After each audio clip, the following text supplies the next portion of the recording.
Oh, Betty Ann, I understood that earlier in the day, Andrew was going to communicate with you about the citizen correspondence and the DPW item. He did not. Did the attached let? Oh, okay.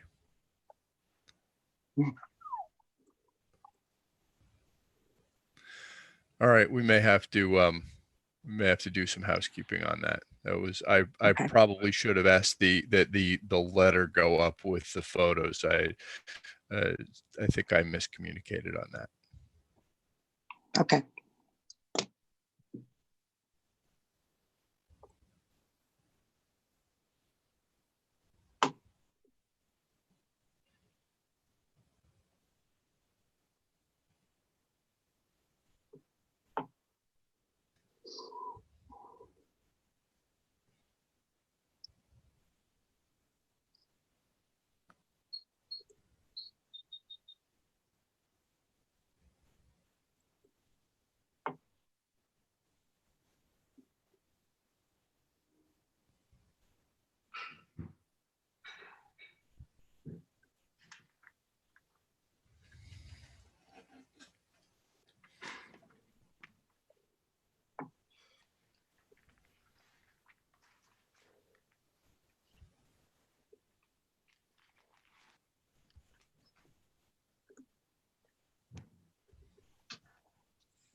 Tony Gelber will be joining in a moment. He just needed the new link, so I just sent it to him.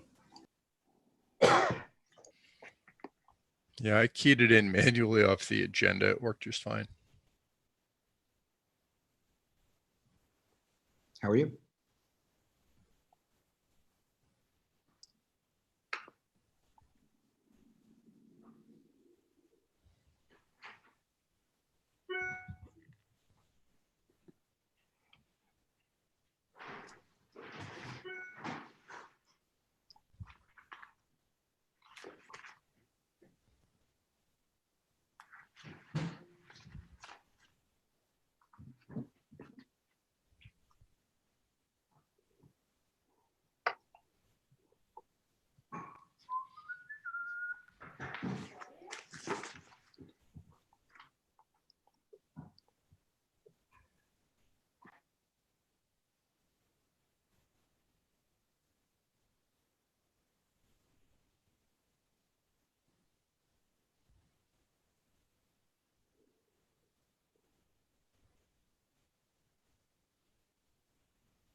Sure, how have you been?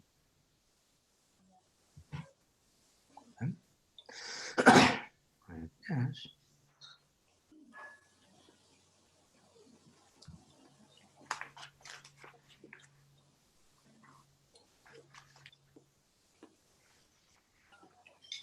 Five of seven, and as far as I know, we're expecting two more.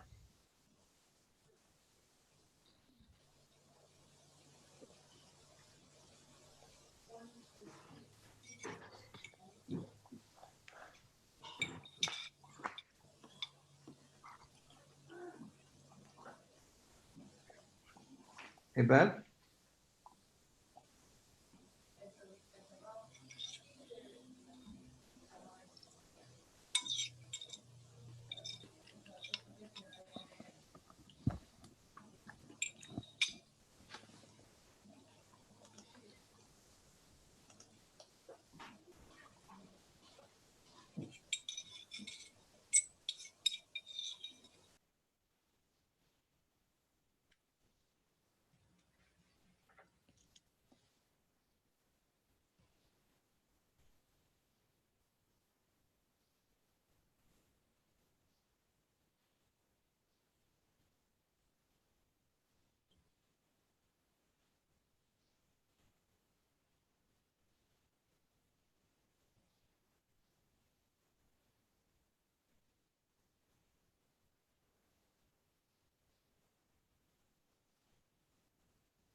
Andrew will be joining in a moment too.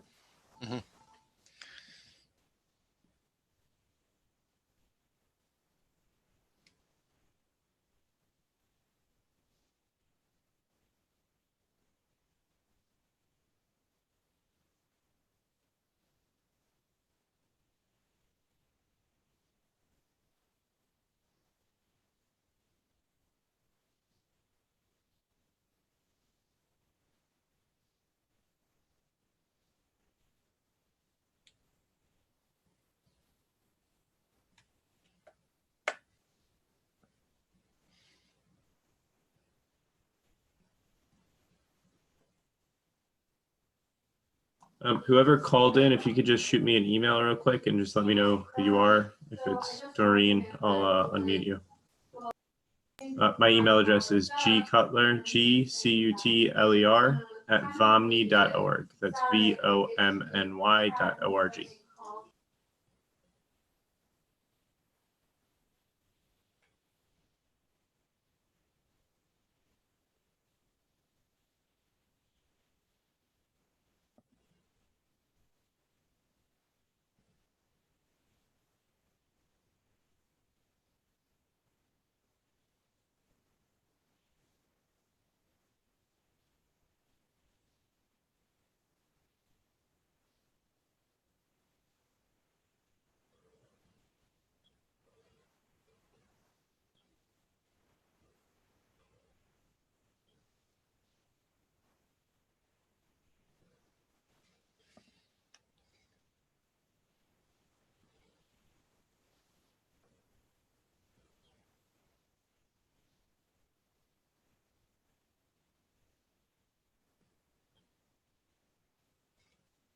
I'm going to unmute that number. I think it might be Doreen, but I'll allow you to talk for a moment.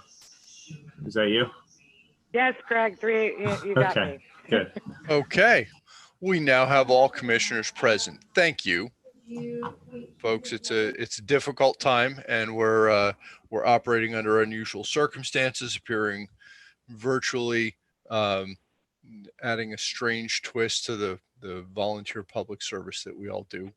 Thanks for your time, all the village staff. I know you folks are all at home trying to work remotely like the rest of us, as many of us have been doing for 8 or 10 weeks now. It's not fun. It's not a circumstance we chose, but we're doing our duties as best we can despite those considerations. I hope everyone is safe and well. I know not everybody is, or people all around us who've had exposures or gotten sick. It's the way we're living now, and I hope nobody's suffering too serious a consequence. Can I get a motion to open the meeting? So moved. So moved. Second? Second. Second. All in favor? Aye. Aye. And the meeting is open. We have, once again tonight, we're meeting virtually, and the agenda that's posted gives a Zoom link for anybody that wants to participate that way. This is also streaming on YouTube for folks that want to watch that way. There is call-in participation for any public portions of the meeting, and there will be some discussion items after the applicants are up. And with that, I think we have 2 applicants tonight, and then we have a number of work session items. But before we get to them, Betty Ann, I wanted to address a housekeeping issue. There was some discussion with the staff before about what to post concerning the DPW item in the work session. And I think what I finally communicated was that the photographs of the Columbus Park work should go up. What I should have communicated was that the citizen correspondence should go up too. And I think that was my error. If it would be possible to load that during the meeting before that item comes up, that would be awesome. If not, I guess we'll have to address it after in some other way. But there are a lot of citizens in this village who pay a lot of attention to this stuff and believe strongly in citizen transparency, and they're not wrong. So I think it's, in particular, I think the only correspondence we received, the only written materials we received in addition to the pictures were Stuart Teekert's. We should make his letter a part of the record. While we were waiting for the rest of the commissioners to join the meeting, I already posted those documents. So the agenda is live with everything there. Thank you. And once again, the delay was me just not sufficiently communicating, and I apologize for that to anyone Not a problem. didn't have a chance to review it as thoroughly as they would have liked. Okay, so we have two applicants. We have the marine structures permit aspects of One Shore Road, and we should bring them up.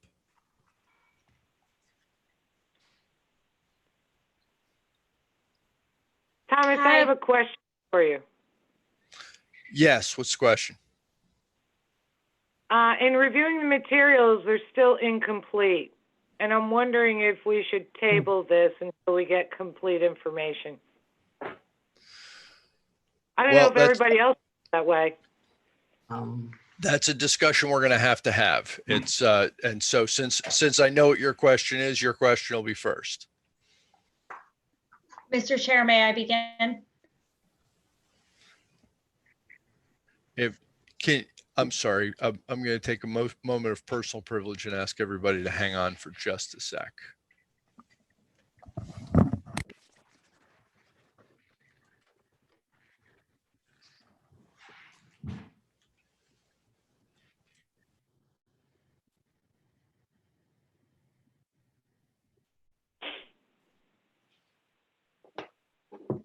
I'm going to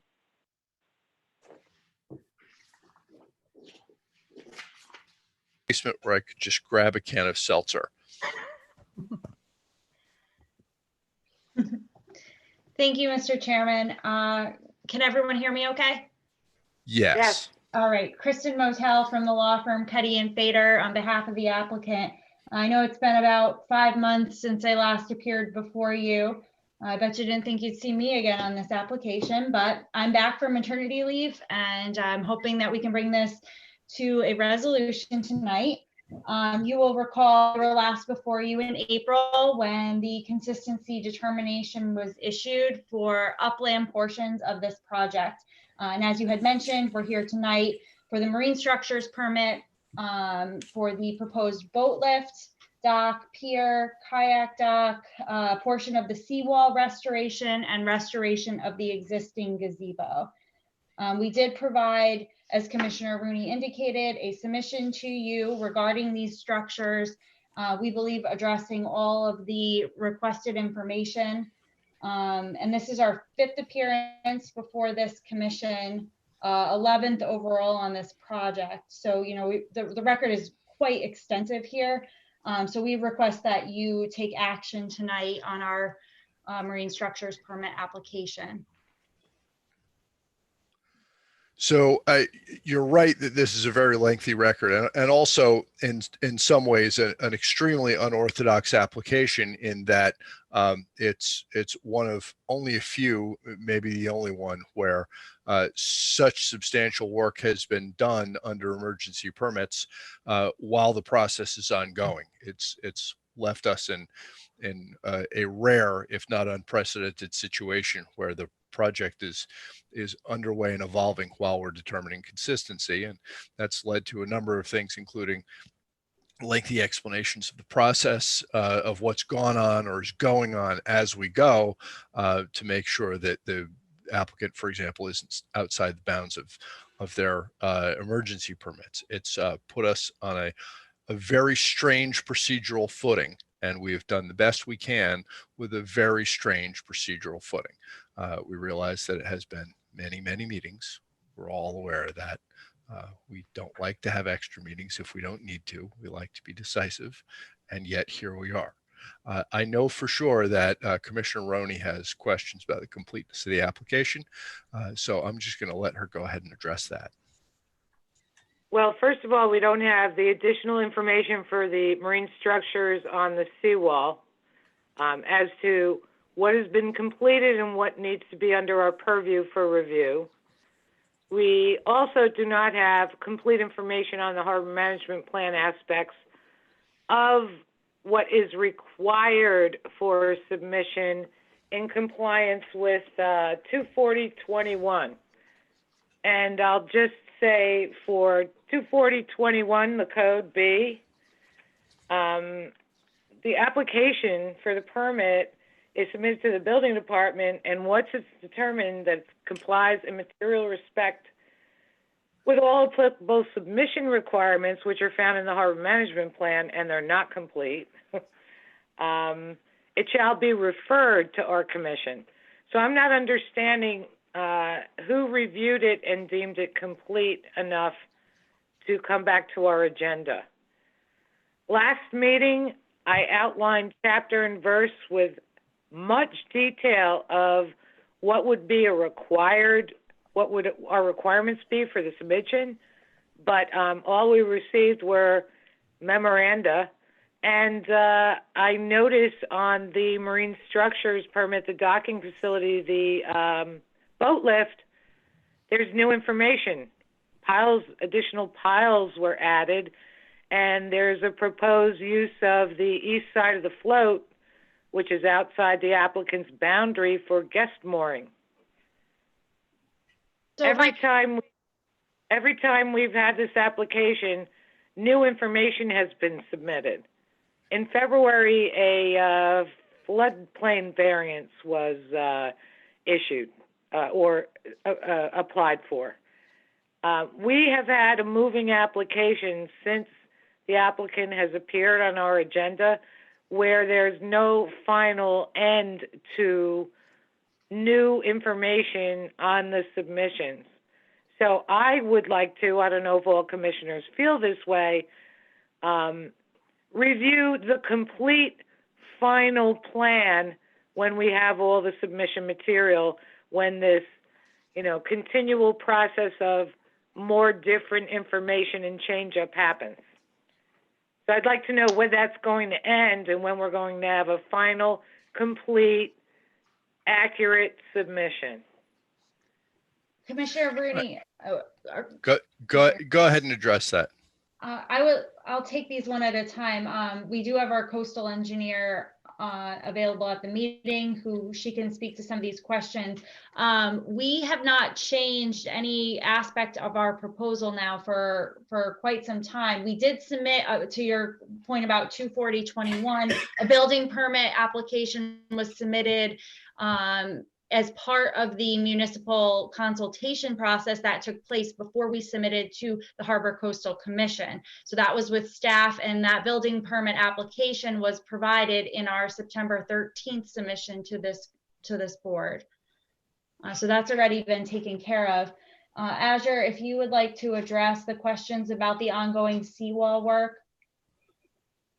Well, first of all, Well, hang on. Doreen said something quite a bit more specific, which is 24021B, and she's paying a lot more attention to that than I am, but we walked through that at the last meeting, and so I figure you're probably prepared to walk through how the submissions to date meet all the requirements of 24021B. 24021B requires an application for the marine structure be submitted to the building department and it be referred to the Harbor Coastal Commission. We submitted a building permit application and it was referred to this commission. So if you could provide clarification on where you think we're lacking. That's correct. My point is I gave the applicant's representatives at the last meeting chapter and verse, pages of information in the harbor management plan, which are required submissions. A list, pages, exactly what needed to be done. My question isn't as to whether or not you submitted the application. My point is the building department, upon receipt of information, needs to deem all materials complete. And what I'm saying is we still have a vast amount, as I outlined at the last meeting, of information that we do not have. So we received a completeness determination from staff, and that's how we were able to proceed to this commission. We did cite all of the harbor management plan policies that you had mentioned during the last meeting. And in our experience, this is the first time an applicant's been asked to go through and address response to response for this harbor management plan. And that's what we've done. So if you want to go through and maybe I can point out where we've responded to your concerns, because we did make a complete submission on this. Well, first of all, as far as the property itself, Yeah. from the submission that you sent, all we have is a letter from the title company stating that they want to. We don't have any information on the end game of that. Right. So So we have a letter from, if I may address that, we have a letter from the title company, but we also provided a signed and sealed amended survey that reflects an uncovered 1932 boundary line agreement and shows the rights that we have to this property. So, and there's nothing else to provide. We have provided the professional survey. I have a letter from the title company that says same. Is there other issues that are related to the harbor management plan policies? Which survey are you referring to? Jacoby? I'm referring to the survey that was included in our May 6th submission. It was done by Ward Carpenter surveyors. And the date on that should be May 6th, 2020. Hang It's on. Exhibit B to our May 6th submission. Hang on, I'm looking. I believe that one of my fellow commissioners had a long discussion early in this application about a certified title. And I'm looking for the letter. Hang on one second. There was a letter from the title company saying that the certificate of title was forthcoming. I have since received that certificate of title that says what the letter says, and it jives with the survey. Do we have that? Yes, No, it says we've been advised from our field examiner that our examination of title for the above referenced premises should be returned to our office this afternoon. To this end, we anticipate being able to provide your certificate of title either late afternoon or tomorrow morning. Of course, I am unable to give further guarantee until such time as my underwriting team has the opportunity to review the search. So we're kind of up in the air with that. So I have the certificate of title. Given the circumstances of COVID-19, there was a delay in the title company getting us that letter. However, there's no change in circumstance. You have the signed and sealed professional survey, which reflects what the certificate of title says. So, I mean, we could go through the other issues that you have with our harbor management plan responses, but this really is a non-issue anymore. What was the exhibit, I'm sorry, that you mentioned the new survey was? It B. was, thank you, Exhibit B. B, I'm sorry. B. So the cover letter is the first file in the packet. Second file is Exhibit A. Third file is Exhibit B. There's B1 and there's B2. B1 is the drawing, and B2 is the description. And there's B3. I'm Brian And B3 is another Hildebrand. drawing.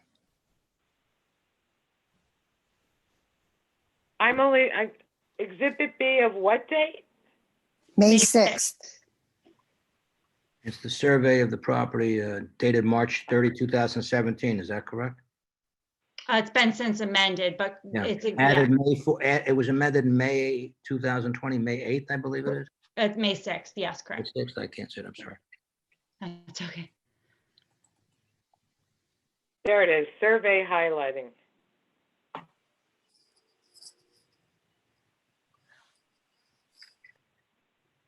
So your title company issued you a letter? They issued us a And- certificate of title that reflects our rights to the property that are shown on that survey. They offered you. And where's the submission of talking to the underwater land grant property owner and working that all out? So For we're, both the- for the kayak dock, where Sorry, Kristen. For both the marine structure and the gazebo work. It would just be for the proposed kayak dock. The survey was amended to incorporate the gazebo based on that boundary line agreement, which specifically addresses the gazebo as the reason for that boundary line agreement. And we do not have permission from the existing underlying property owner for the kayak dock. We're in the process of obtaining their authorization. We need that authorization to get also the DEC permit for that kayak dock. So we would request this commission, and I know it's something that you don't typically do, but we would ask that you approve the kayak dock on the condition that we get all required state and federal permits and the required underlying property owner's authorization, which is required for those permits anyway. And the other issue is there's Spartina in the vicinity of where that kayak dock is going, and you need to have an agreement with the underwater land grantee with that. You know, I know DEC did that for you over a year ago, but things really haven't moved in the past year to secure that agreement. So I, as one commissioner, wouldn't be inclined to condition a consistency determination. There's a lot more to go. I want to jump in here because this was an issue I had intended to raise. And as long as we're talking about it, we should talk about it.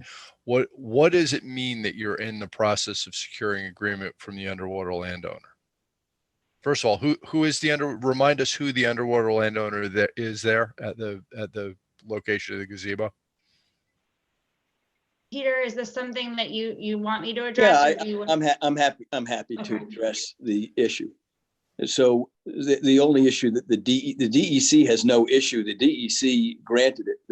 They basically are saying that because there's a underwater land owner of that area outside of the gazebo, that we would need their permission before we put the dock in. We will not put the dock in without their permission. The issue is, what I'd like to do is secure that at a time that is mutually agreeable between the landowner and myself. And the dilemma that I've had, if we really need to air this out publicly, you're forcing me to do it, is the landowner from the very beginning has been a critic of the project, incessantly calling the building department, complaining about everything to do with the project.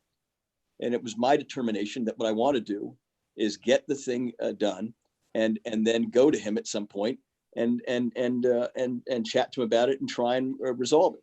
But it hasn't seemed to be a particularly opportune time to do it when everything that happens in that property has been something the subject of a complaint. So I just want to be really clear about something. There's nothing that's going to happen vis-a-vis it. David, you want to say something before I keep going? No, finish. There's nothing that's going to happen on the dock clearly and specifically without his agreement. What I'm asking for is a conditional determination that the commission is fine with that dock being there, and we all know that nothing gets done without his agreement. But I just want to explain something. This stuff is very, very difficult to do when somebody has been hostile to just the simple house going up. And he's been at this commission and he's appeared before you to complain about every aspect of the boat lift. And now he hasn't been on anything since. And so what I'm asking for is a conditional approval. And again, nothing happens without his agreement to it. Well, there are other issues too, because I know when we visited the site, there's Spartina along the gazebo in certain places. There are no specific plans on what is going to be done to the gazebo. I know you discussed raising the floor. If you can point me in the direction where this is noted on a plan submission about all the work on the gazebo and exactly where the Spartina is in relationship to that. The Spartina is nowhere near where the dock would go. And I want to be very clear about this gazebo, and it's a misunderstanding. I could literally just leave the gazebo sit there and take the structure down. I just want to be really clear about this. Is going to cost me somewhere between 55 to 100 grand. And the only reason why I'm doing it, the only reason why, is somebody in a wistful moment said to the architect, geez, do you think he might keep that gazebo there? Because that gazebo was there on surveys going back to 1920 or 1930. So I said to the architect, yes, you know what, if somebody would like, and it's the way I've handled this thing from the very beginning, if someone would like me to do that because it makes people feel better in the town, because it was something that was there on maps going back to the 1930s or 40s, whatever it was, I will spend the money to do it. I just want to be really clear with everybody. If people don't want me to do that, I will literally either leave it alone or I will just simply take the roof down, which is a danger, and it can just sit there. I was doing it as a favor. It costs real money. And if people don't want me to do it, I won't do it. I will leave it sit like that. And so just to be clear, and It's not that we don't Doreen, Doreen, let me finish. don't have Let me plans. finish. Let me finish. All right. I was doing it as a favor. There's no Spartina in the way. And we have been so fastidious and so careful with everything around that environmental area. And at this point now, it's a level of pure obstruction on this project. And we've done everything here. And I also want to just say something up front too. The emergency permit and any tiny increments beyond that emergency permit have been de minimis now for months and months on end. And we also, Doreen, just to your comments earlier, we've had meetings where we ended, where my attorney asked, are there any other questions or anything else for us to address? And there was nothing that came from this board. And then I have all the respect in the world for Chairman Burt, who then said later, things come up. And so we've tried to address them. But here, if people want me to leave that gazebo alone, I will leave it. We will knock the roof down and it'll stay. And I'm done. Mr. Gross, we do not have the specific plans on what you're doing to the gazebo, as far as I see in the Including your record. packet. The architect wrote something that should have been in your packet.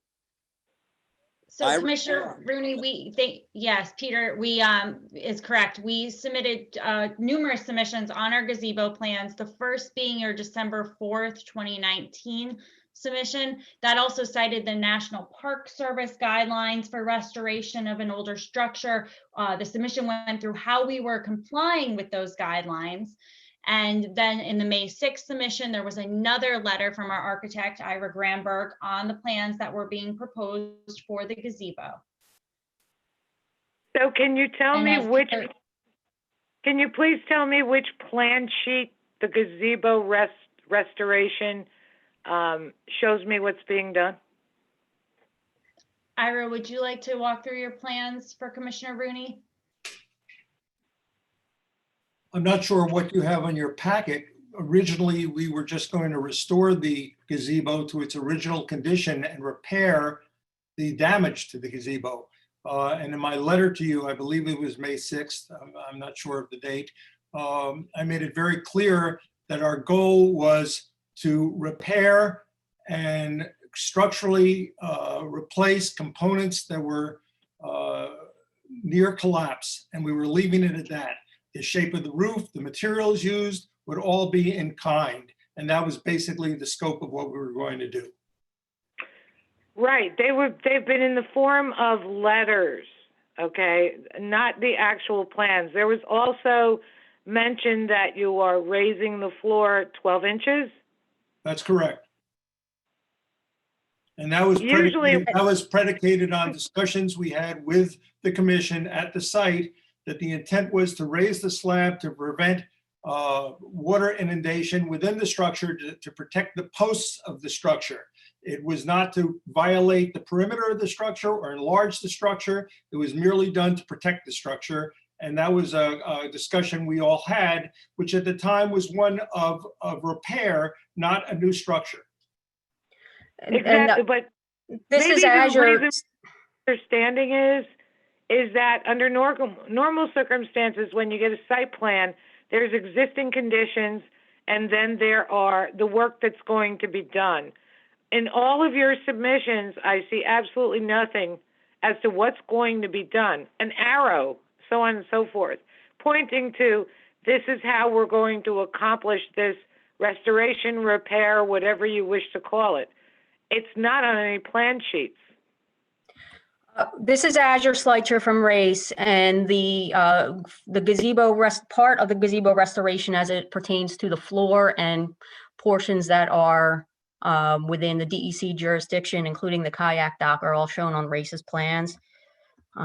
You have 4 sheets. They're shown on sheet 404. Right, but it doesn't point to, it points to the floor, doesn't it? And the kayak dock. And the stone pillars that are going to replace the timber posts. Right, so there's no roof? It's going to be replaced in kind? I mean, those things need to be documented on the plan. That's why I was confused. Okay, I want to interject because I thought that I had a clear understanding of what was going to happen with the gazebo, except for the kayak dock. Because as I understood it, the gazebo is going to be an in-kind, in-place replacement, except for the raised floor and stone pillars instead of the no longer serviceable wood ones. Am I correct or incorrect? You're correct. Okay. All right, now I understand. So that's indicated on the notes in the plan? Because I didn't find that either. The floor, the pillars are on RACE's plan, and there's a note that refers to architectural plans for any gazebo details beyond that. And the kayak dock. And I just want to mention one thing about the proposed kayak dock location, is that there is no Spartina in the particular location off the gazebo that we've chosen. And that was, that location was also worked out with DEC. Again, it's not been permitted by them, but from a technical perspective, we had it originally off of a different location on the gazebo. Through our review process with them, it was relocated to a different corner of the gazebo where there is no Spartina, such that DEC was fine from a technical perspective and only requires the permission from the land's underwater owner in order to modify the permit that we have to include the kayak dock. And that's where So things the were left with DEC. DEC wouldn't issue you a conditional permit based on you receiving, the agreement on the kayak dock. Is that correct? That is correct. They don't issue, as far as we know, conditional permits. So they wanted to have but they said it would be no problem to modify it. They could issue a 1-page letter modification as soon as we got that permission.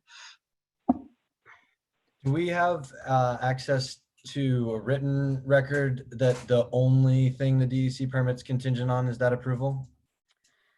We have some email exchanges that discuss that, among other things. So it's a very lengthy email string that that does include that as part of additional, exchanges back and forth with respect to the project.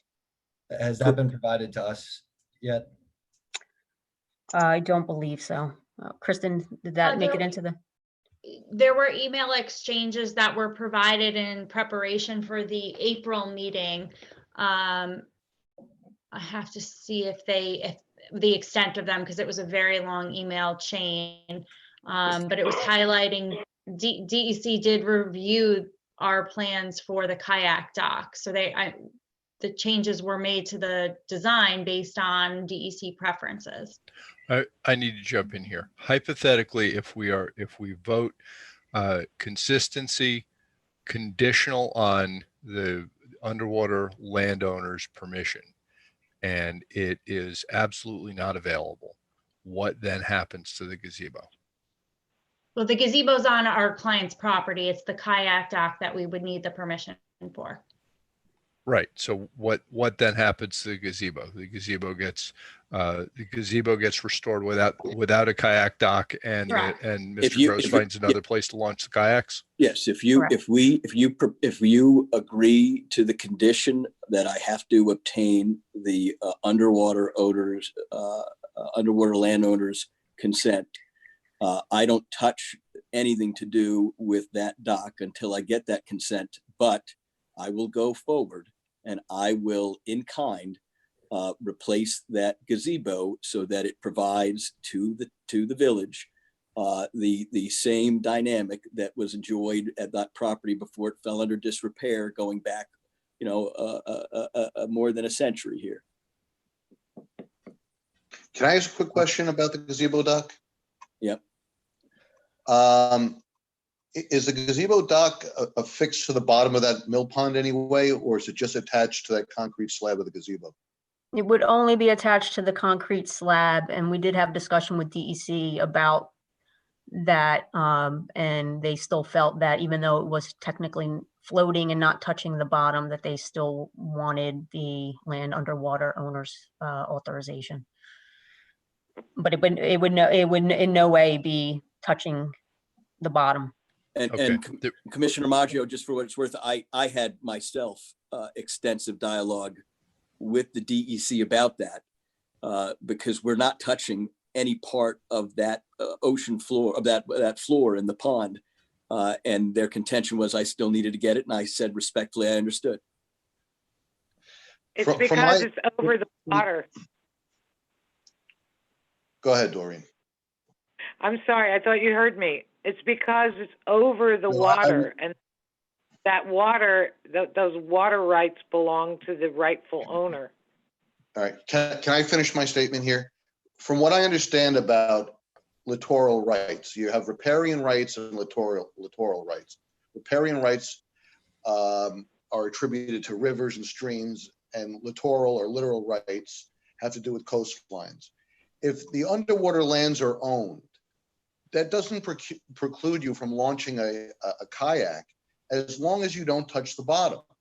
The minute you touch the bottom with an oar or an anchor or your foot or the hull of your kayak, you're liable for trespass, and the person who owns the underwater lands have a private cause of action against you. So, whether there's a kayak dock, whether there's a dock there or not, I don't think you can be stopped from actually launching from that gazebo pad. I don't think that's in dispute, and we don't control the use. We're ruling here on a marine structures permit, not on whether he can launch a kayak, but whether he can build a kayak launch that is on top of the water over land someone else owns. And as far as that goes, we have two choices. We can vote it consistent with a condition, or we can vote it not consistent. But but we can't control the launch. Can I make one other point on that too? Just because Commissioner Maggio, you're saying something that's really important, and I want to address. The whole reason why I wanted to put the dock in was to avoid ever hitting the ground. So all along that pond, independent of this discussion, and I respect so much the goodwill of people who have the right intentions on this thing.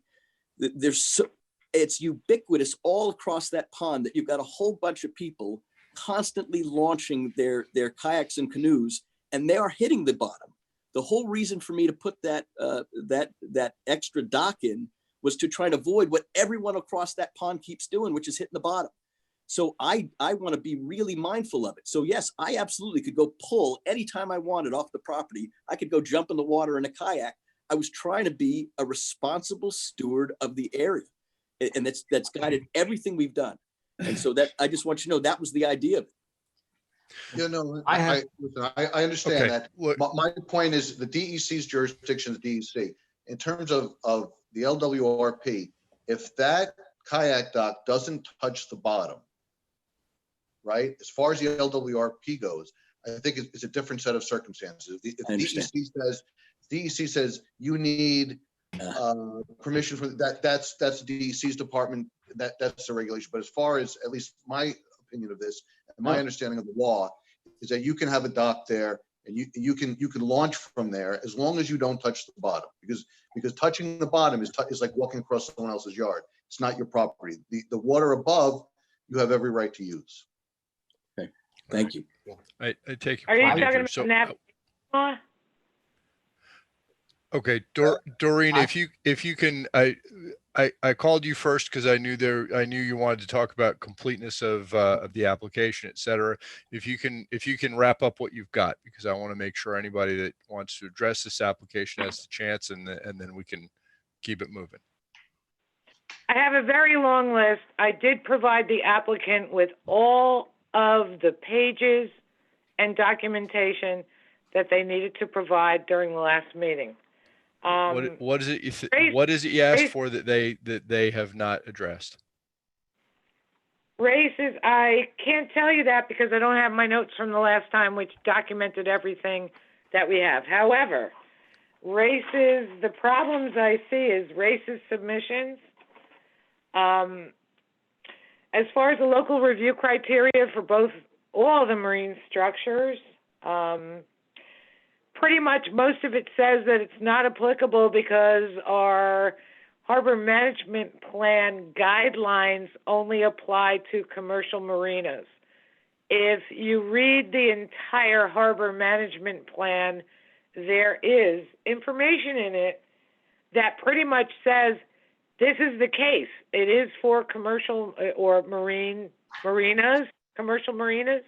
However, they apply to all marine structures, regardless of if it's a private or not.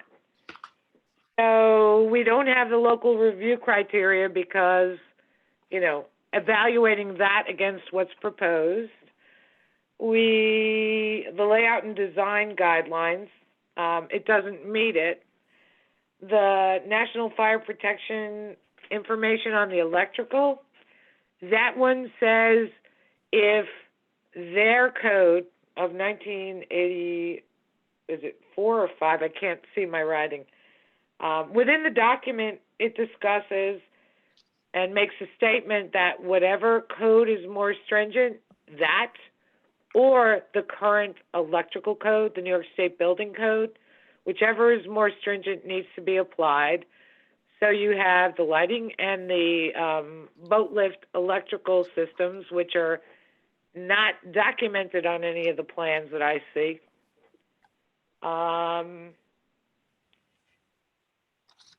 Let me see my notes.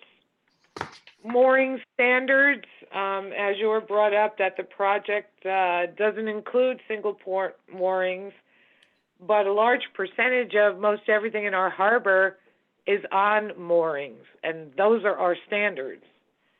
But for moorings, this is not a mooring. I understand that.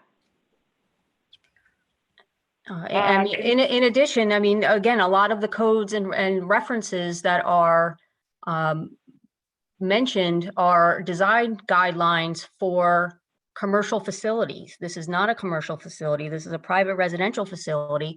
And we did use the codes and standards that would apply to a private residential facility as far as Army Corps of Engineer design standards. And again, the electrical is going to be per New York State Building Code. I believe 2018 is the latest, greatest New York State Building Code, not something from 1984. We apply all of the codes and guidelines where they are applicable to a structure of this magnitude. As you are, the point that I'm trying to make is this electrical code is specific to marine structures, regardless of whether they're commercial or private.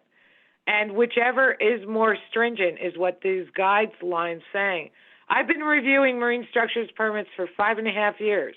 This is the first application in where it's different. However, applicants have been amenable to work with us to tell us which code is more stringent, this one or the New York State Building Code, the current building code. But what I also said was there's absolutely no electrical information on the uplands, how you're going to move the electrical wiring and where it's going on the dock and how it's going to be connected. So there's no plan for that. Consistency with the water use map and the harbor management plan. Can you tell me which map that you looked at for that?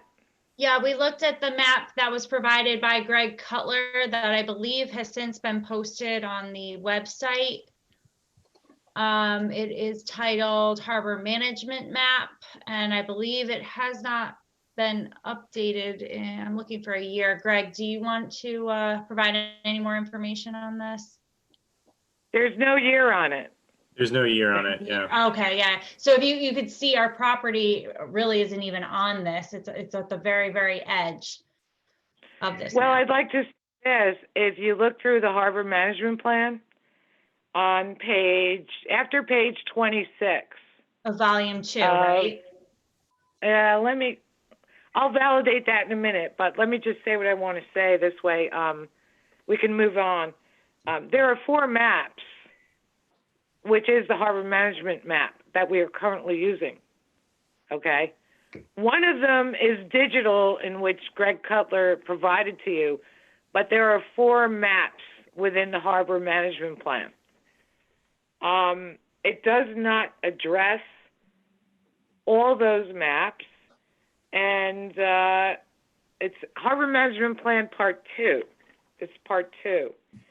And most notably, this property is in a critical environmental area. It's in a significant fish and wildlife habitat. Those are marked on those maps, and there's nothing that addresses whether or not, things are going to be copacetic or there are going to be impacts.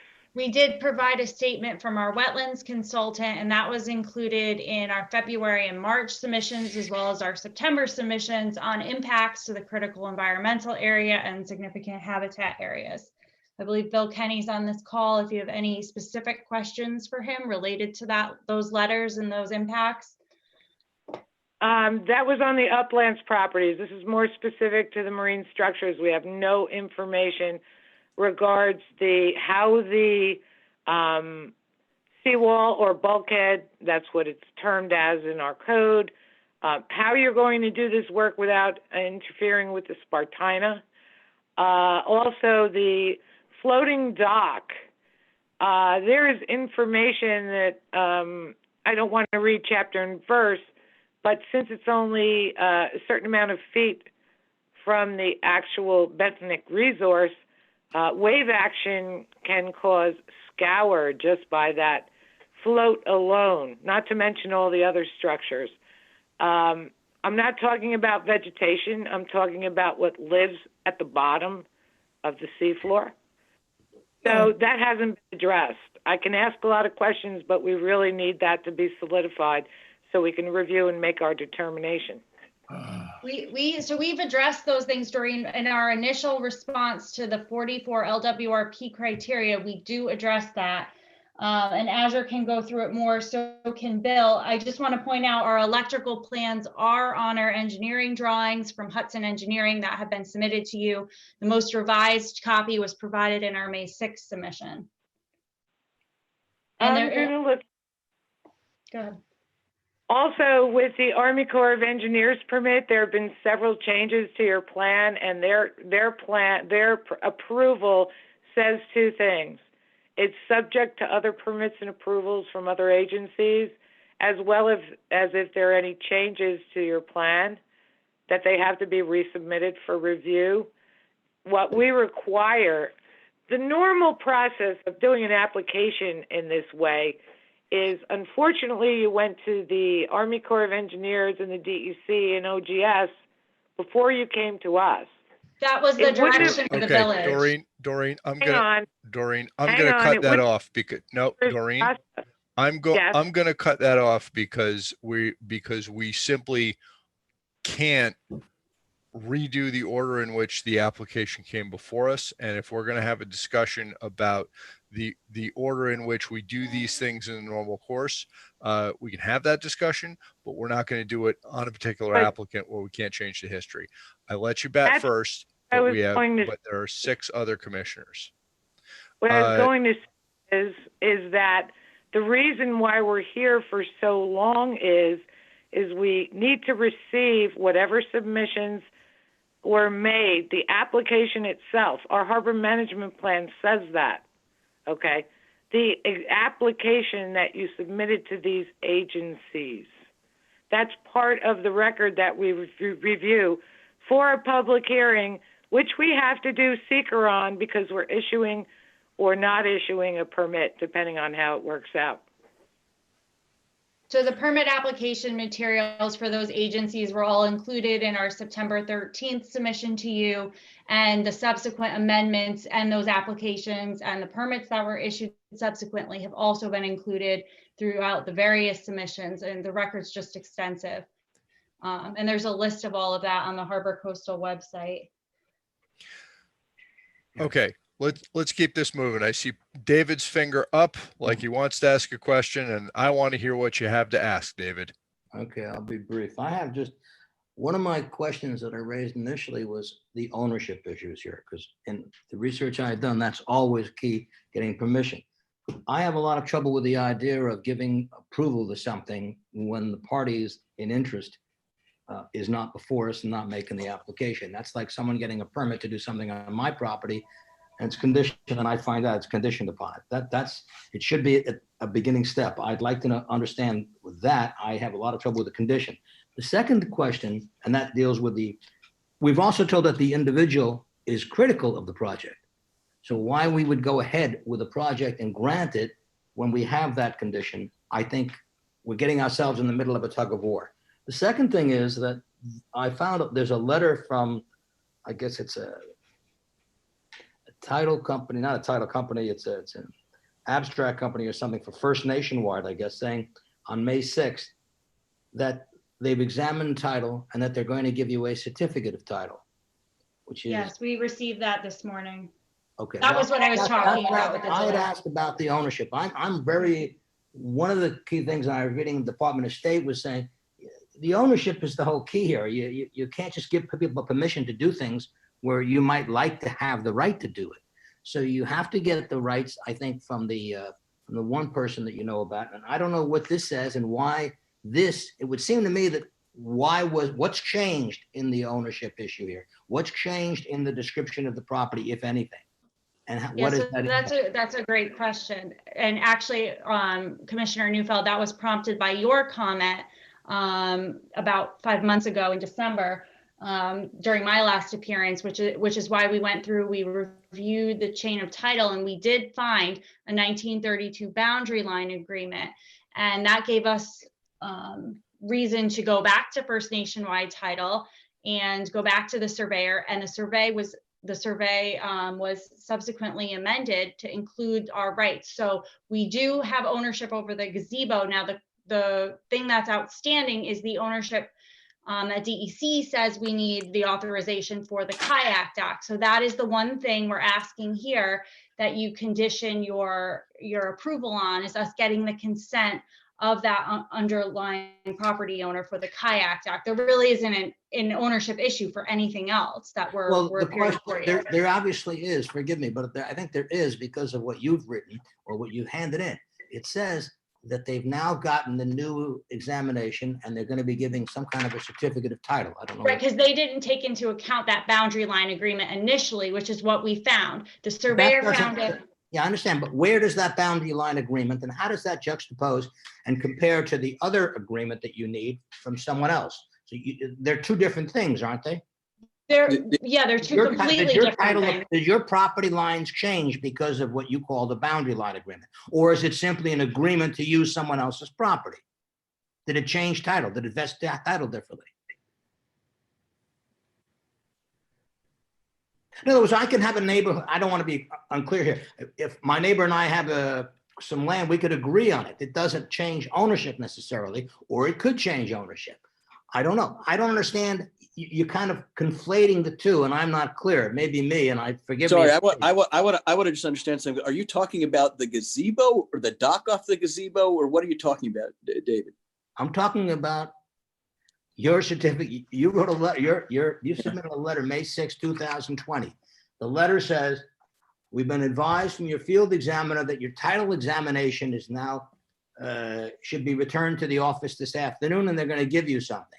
So that obviously had to change whatever was there before. Maybe it wasn't. I would assume that when you bought the property, you had some type of a certificate of title, some kind of a title ownership, be it the deed and otherwise. And I'm assuming it's not an insurable title, but it's one that's vested title. So my question to you then is, what did that result in? And I'm told that you have it, but which doesn't really afford me an opportunity to look at it. It resulted in confirming what the survey says, the May 6th survey we provided to you. And that's a separate issue from the kayak. Are you representing that it says you are the clear owner entitled to what's in that survey? we have a professional signed and sealed survey that the surveyor is representing what's on the survey. I'm not a Surveyors surveyor. only drawing excuse me, surveyors only draw under their standards a description. They don't decide title issues. They just tell you, you tell them go 90 degrees northwest, that's what they'll do.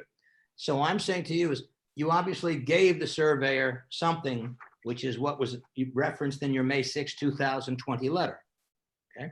And that's a new type of what you call what is called in that a certificate of title.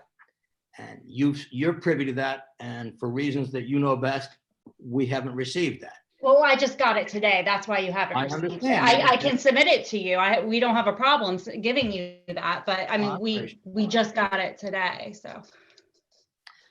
I have a query about the ownership right. To me, that's crucial. I think that from my standpoint only, it seems to me that when a public body is asked to issue some kind of a permit regarding properties, and we don't know what it is, if we see that the survey has been changed and the certificate of title has come up, I don't know what it is. I haven't seen it. I do know that there's, and you have another one where you need permission from somebody and they're a critic. I mean, I don't know why. I feel, I just want to be very clear. I don't want to thrust myself in the middle of that. Hold on. The criticism is because he doesn't like the noise of the flaps that hold down the lumber. The criticism, Gross, let me just finish. with all respect, Mr. Gross, I would assume that criticism effectuates and evidences itself by his or her failure to give you a consent. No, I haven't asked for the consent yet. You haven't asked. No, hold on. I have not asked for the consent yet, and I'll tell you why. Because on a literally, I want to be. Let me just tell you what it's like to try and do this thing. You're trying to do a project. You're months and months and months into it. You've done everything you can with every agency you possibly can. And sometimes, Mr. Neufeld, as you know this in life, there's a spectrum of reactions in life. Sometimes some people just are against anything. And sometimes you have one. I mean, I have a whole street of people who are unbelievably enthusiastic about this house, getting up there and helping that neighborhood. I've got one gentleman across a pond who literally anytime he hears a nail go in has an issue. So when you're me, so let me just finish. When you're me, you think to yourself, what's the most best time to have a discussion with somebody who doesn't like hearing a nail go in when you're trying to rebuild a home? You're going to wait. And so that's why, in my view, again, I'm not going to do anything to do with a dock. Commissioner Maggio said something fascinating. He said at least from, and I'm Commissioner Maggio, you correct me if I'm misstating what you said. He thought for you to opine that your criteria are different from the DEC, as long as my thing doesn't, any dock doesn't touch the water. I've clearly got to still get the DEC on board. There's no dock that's going to go in there. What I'm saying is, if you want me to do that gazebo, I want a conditional agreement from this commission that lets me we'll rebuild that gazebo in kind, and I will not put a dock on there because I'm not allowed to until I fulfill the condition of the DEC by getting his permission. I'm not doing that at a time when I've got a hostile guy who's upset every time he hears the flapping of a tarp. And it's that simple. There's nothing complicated to it. And for the love of God, I'm sitting there trying to do this property, and at some point you got to just trust somebody that they do the right thing. I'm not allowed to build a dock or put a dock there under the DEC until I get his permission, and so I won't. That's their criteria. Well, Mr. Gross, just to be fair to you, I'm not sure it's only the DEC, because I might find myself on that side as well. And that's fine. I appreciate that's fine. Well, no, I'm not. What I'm saying to you is that you talk about everybody agreeing and people in favor, and you've done a lot of effort. You put a lot into this, and there's no question about it. And it's a massive undertaking, and I hope will be effectuate into a fantastic project. But it doesn't matter how many people are in favor. It really matters the identity of the one who is against it. The one who is against it is the one that holds, if you will, the key by owning the underwater property. That, I think, is and that's fine. And let me give something back that I want you just to reflect on gently here, which is the following: if you don't give me that conditional approval, I'm not rebuilding that gazebo. I'm literally going to there's no way I'm going to go put $55,000 to $100,000 in if I don't get that agreement, because I'm not going to do it. All right. And so that's fine. But do you understand, from my standpoint, at least, that that the way it works is it's what comes first, and it becomes first is, okay, I want to do this on this and this property, and these are the people with permission. If they haven't given permission and you don't getting along, forget about how you get along. But you're missing what's in it for you. Wait, let me just finish. If Yeah. you give me the conditional approval, just listen for a second. The doc doesn't go in without his permission, but the Village of Mamaroneck gets me to redo that gazebo. And so if you don't want me to redo that gazebo, which I was doing as a favor, I won't redo the gazebo. The gazebo doesn't get rebuilt. You want a historic restoration of a gazebo? I'll give it to you. I'm asking for a conditional approval, and clearly that doc's not going to go in without his approval. But if you don't do it, I'm not going to rebuild that gazebo. I want to try to keep this moving. David, I think that is a useful exploration of the underwater land ownership issue. I'm speaking for myself. I understand that issue now, well enough that I can cast vote as a responsible commissioner. Do you have anything else? Yeah, one more. I'd like to know, I'm still baffled by this certificate of title. What type, where does it affect? What is on it? What property? Ms. Motel, does the title issue affect anything except the underwater lands for the kayak launch off the gazebo?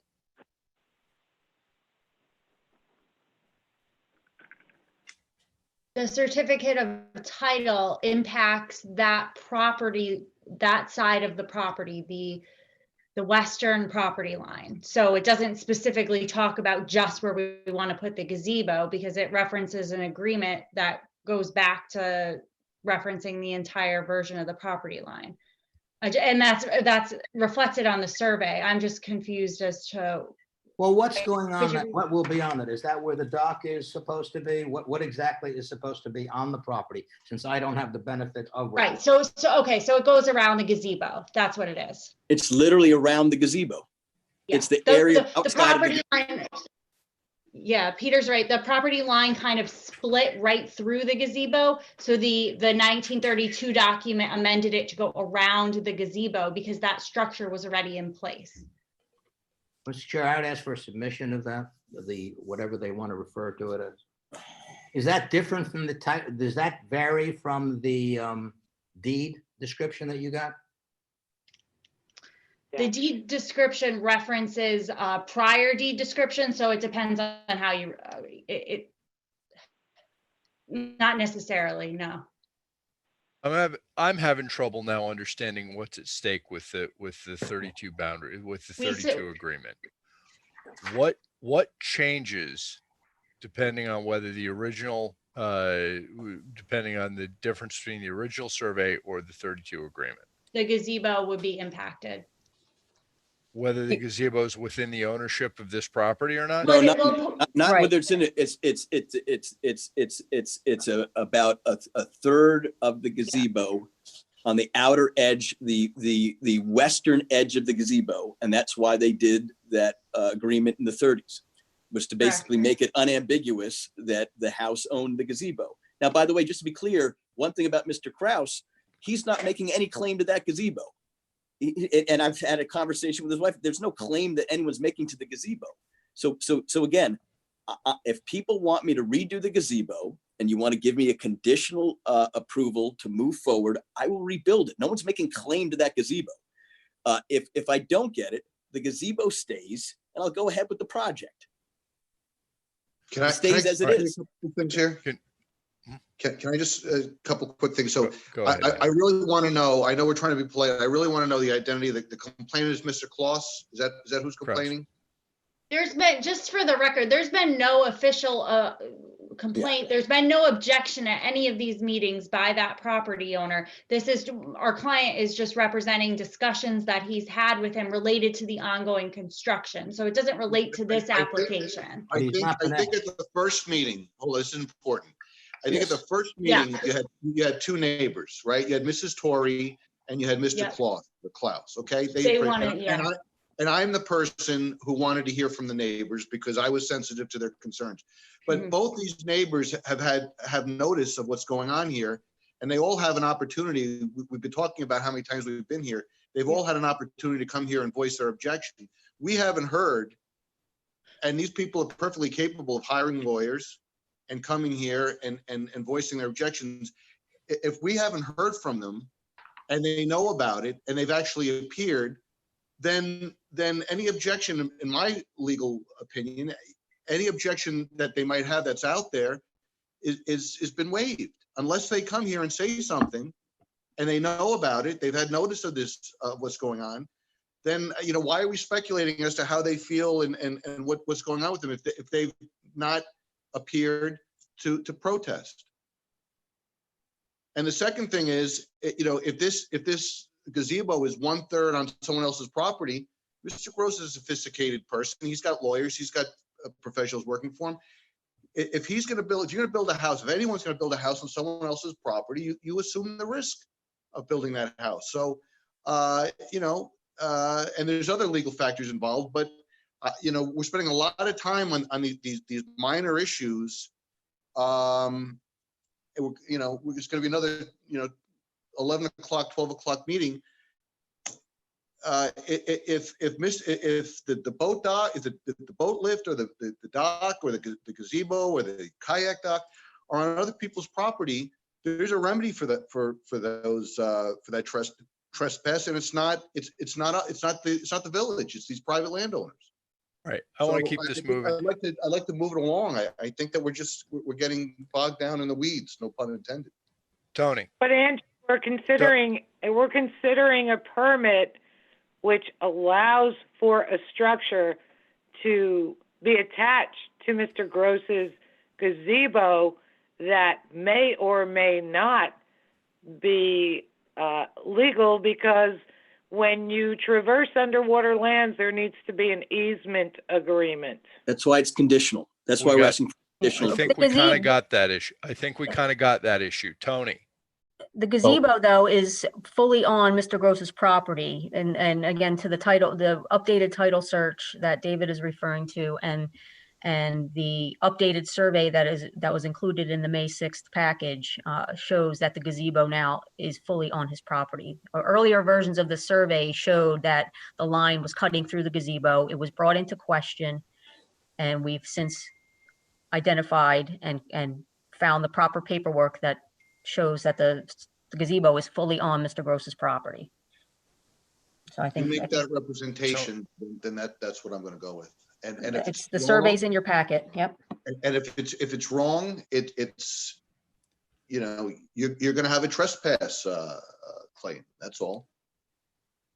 Tony, you had a question. All right. So another thing can happen. Doreen, Tony's got a question. Mr. Chair, this question is directed to you. On the policy 23 is the historic preservation policy that we have. And so in reference to the gazebo, it seems to me that that is a historic structure and it should fall under the guidelines of that policy 23. And so I think whatever gets done to that gazebo, we would need, I mean, what we have asked for in the past was letters from, you know, SHPO or the National Register of Places that it is either eligible for preservation or not. If it is, then there's a set of guidelines that go along with that. So I just like to say that. The other question I have is that on either the wall, the dock, or the float, or the boat lift, and or the gazebo, I'm concerned about the lighting. And do we have a lighting plan? Yes, that was addressed. That's in the erased memo. All right. And what standards are we going to be trying to? No lights. There's no lights on the boat lift or the dock. All right, and none on the wall? I don't know anything about at the wall, but the May 6th race memo talks about lighting. There's a specific line item because I asked about that the last meeting. Confirm lighting details of boat dock and pier. The boat lift and floating dock will not have lights. The posts on the guardrails on the pier will have low level lighting. A sample of the light fixture is below. Specifications for the lights are included as an attachment. It's a down light. It's like a half moon. Yeah, it's like a half moon down light. Yeah, Tony, thank you for the SHPO question, which I'm going to circle back to, but I want to round out the rest of this. Martin. Thank you. Yeah, I think we're getting caught in the weeds here too. I mean, I think it's definitely something that I think we could consider conditionally, but I haven't been on this committee long enough to know if that's something that's done. But that's my 2 cents about it so far. Are we going to be talking about we've only been talking about the kayak dock. Are we going to be talking about the other dock as well, or is Yeah, we have to. Well, we have to consider that. If we've got questions, that everything that needs a marine structures permit is up in front of us right now. That's the kayak launch off of the gazebo, the seawall, the dock, and all the appurtenant structures, including the floating dock and the boat lift. Okay, then I have a question about the boat dock and the boat lift, and the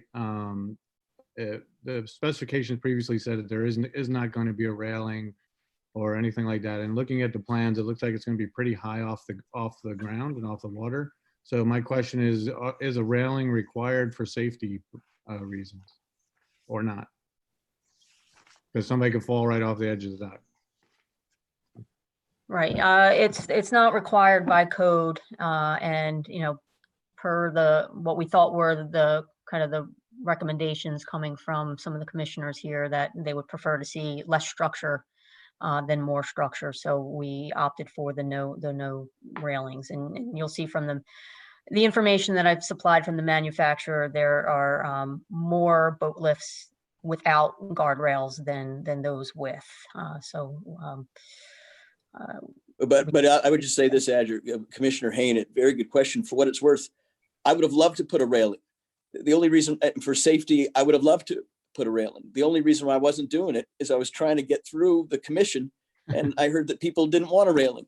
But yes, 100% for safety, I would much rather have railings. Totally understand, because I remember the last conversation was around the visual part of it. I just, with the new submission and looking at the height, it was just a question that came to mind whether or not it was a safety issue rather than an aesthetic issue. Well, the whole boat lift is a safety issue, right? Anytime you suspend 8,000 pounds, 10 feet in the air, it's going to be a safety issue. There's a pinch hazard. This thing's going to go up and down. It has hydraulics. I mean, it's a dangerous piece of equipment if you don't know what you're doing. Good point, Andrew. Good point.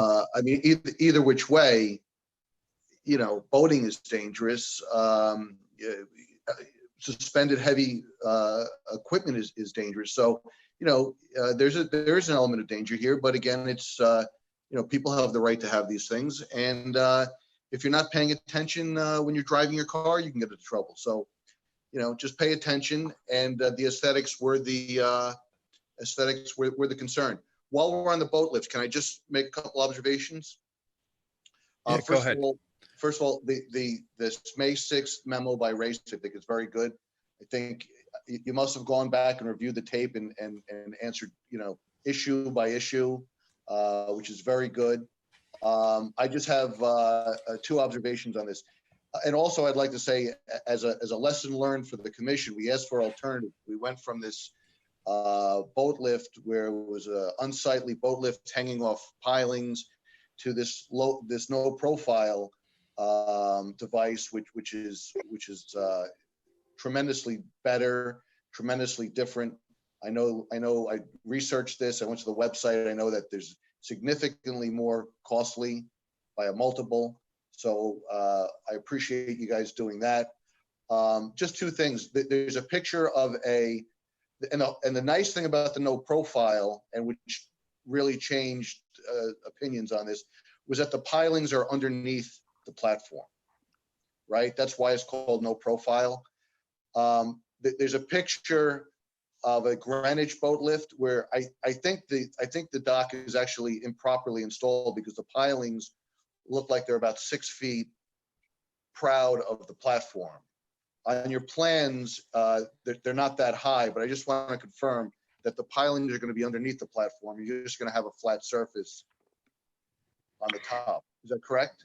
That's correct. In the picture from Greenwich, the pilings that are shown proud of the boat lift are actually the anchor piles for the adjacent floating dock at that property. So similar to the configuration that we're asking for here, where you have a pier down to a floating dock with the boat lift next to it. So those piles that you're seeing are not associated with the boat lift itself, but with the dock, floating Okay. dock. Well, I'm glad you clarified that. Not the best picture in the world to use. The 10K no profile boat lift picture is much more appropriate, right? With the cigarette boat on it and the man standing next to it. That's the look we're going to have. We're going to have the pilings underneath, right? No railings. Correct. Yeah, no, I wanted to show some real, again, there's a lot of manufacturer photos, but I wanted to show the commission, these real life examples that are, in towns just next door. Yeah, But certainly. now, I but I definitely appreciate that, because I think it definitely allowed me to see much more what it's going to look like as a finished product. Now, even on Azure, the plan, hold on, let me finish Azure- what I'm saying here. Hold on, Doreen. I'm Azure, sorry. as you're on your actual plan, though, it does show the pilings proud of the lift, maybe not 6 feet, but it looks like they're proud. Is that how it's going to be built, or the pilings will be underneath the actual platform? Let me just take a peek at my plan here. I mean, the piles, again, the piles that support the boat lift would be underneath, as shown in the photos and from the manufacturer. Okay, so the plan is incorrect, right? So I think it's a cleaner look. It's a better look, and I think it's the manufacturer's look to have the pilings underneath the boat lifts, as in that picture, no profile boat lifts 10K with the cigarette and the man standing next to it. On what page is this? Yeah, I'm not sure what figure you're, well, we just show that it's just like a foot above, but that's not really, that's just, it's kind of schematic. As long as you understand, page 7 is my understanding of how this thing's supposed to be built, with the pilings underneath. And the second observation is also on your plan, the pilings with the cones on the top for the floating dock are significantly higher than the pilings for the boat lift. Do they have to be that high? Can those come down so it's, again, more of a no profile look for the boat lift and for the floating dock? We can perhaps lower them a little bit, but they should be higher than the no profile lift. The way the anchor piles typically get designed is for the FEMA base flood plus the freeboard of the floating dock, such that the float doesn't float off the piles during a significant storm event. Okay, I would just say if they could come down, I think that would make a cleaner look and make the neighbors happier. Okay, Commissioner O'Rourke has been pretty darn patient. Yep. I have 2 things. One, something to clear the record up on, I think. Commissioner Roney, I think you mentioned early on, just kind of in passing, that there had been pilings or something new kind of added in. I just wanted to confirm clearly that that hasn't happened, at least in some months going back to what we've been reviewing. Actually, yeah, this is Azure, and I did want to address that comment early on in the meeting, because now we have identified this specific no profile lift for this specific boat that Mr. Gross would like to have. That lift does require 6 pilings. When we were, talking in generalities early on in the process and had not necessarily picked a specific lift, or we were looking at other options. Those other options were 4 pile lifts. This specific lift from the manufacturer requires 6 piles. So that is a change that is reflected in this May 6th submission. And again, specific to that particular model that we've been asked to choose at this time. Okay. Now, were you done, Seamus? I had another item unrelated. I figured there might be more there, but one more quick, just a comment for consideration. If we consider a contingent approval on the kayak dock. I'd like to get the email on the record where DEC says that it's nothing but that approval that is outstanding. And I'd like to make that contingency very narrow. The reason why is just from a precedent perspective. I think we often tell applicants that until they have their DEC permit, we don't know if the DEC is going to identify something else that we haven't thought about considering. So I would want that to be very narrowly worded. And that's all I have. Okay, I said that I would circle back to one thing, which was the SHPO aspect. I have been operating under the assumption that that is an eligible, that the gazebo is an eligible structure. The house, of course, is a historically significant building. I've been operating under the assumption that the gazebo also is an eligible, historically significant structure. I think this is probably a question for Mr. Granberg. Would I be correct, and I may have asked this, would I be correct to say that the plan is to do a historic restoration of the gazebo and an in-place, in-kind restoration of the roof, with the only historic differences being the replacement of the unserviceable wood pile, the change in floor height due to water depth, and the kayak launch if there's permission granted for that.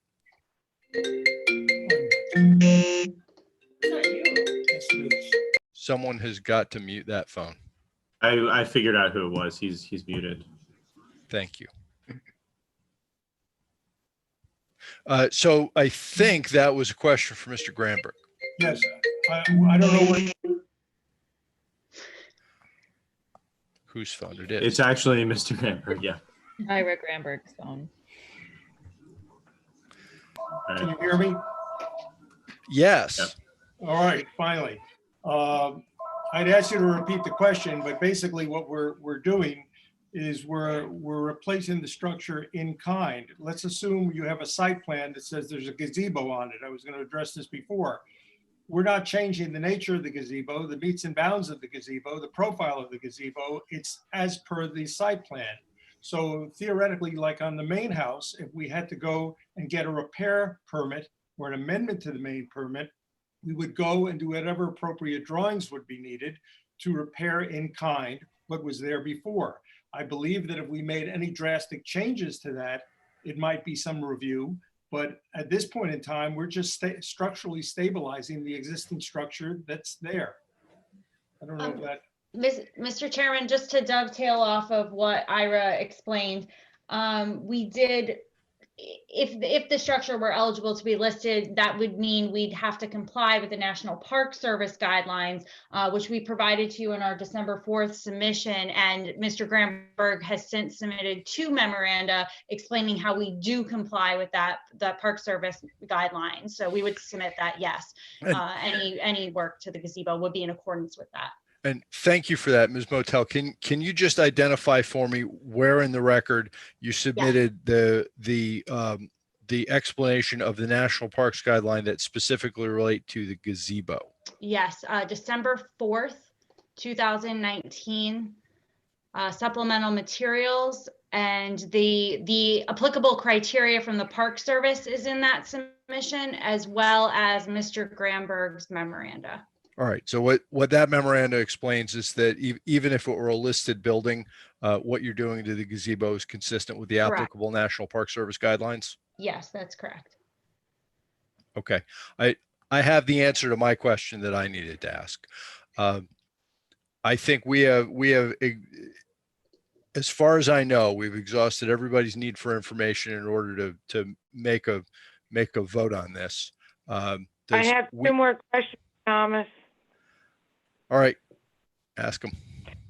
One of them is on the survey and the drawings for the docking facilities.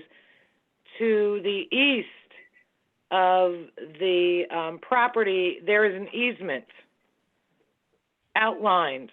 I'm unclear as to who the ownership of the easement between that existing dock potentially on the next door neighbor's property or not?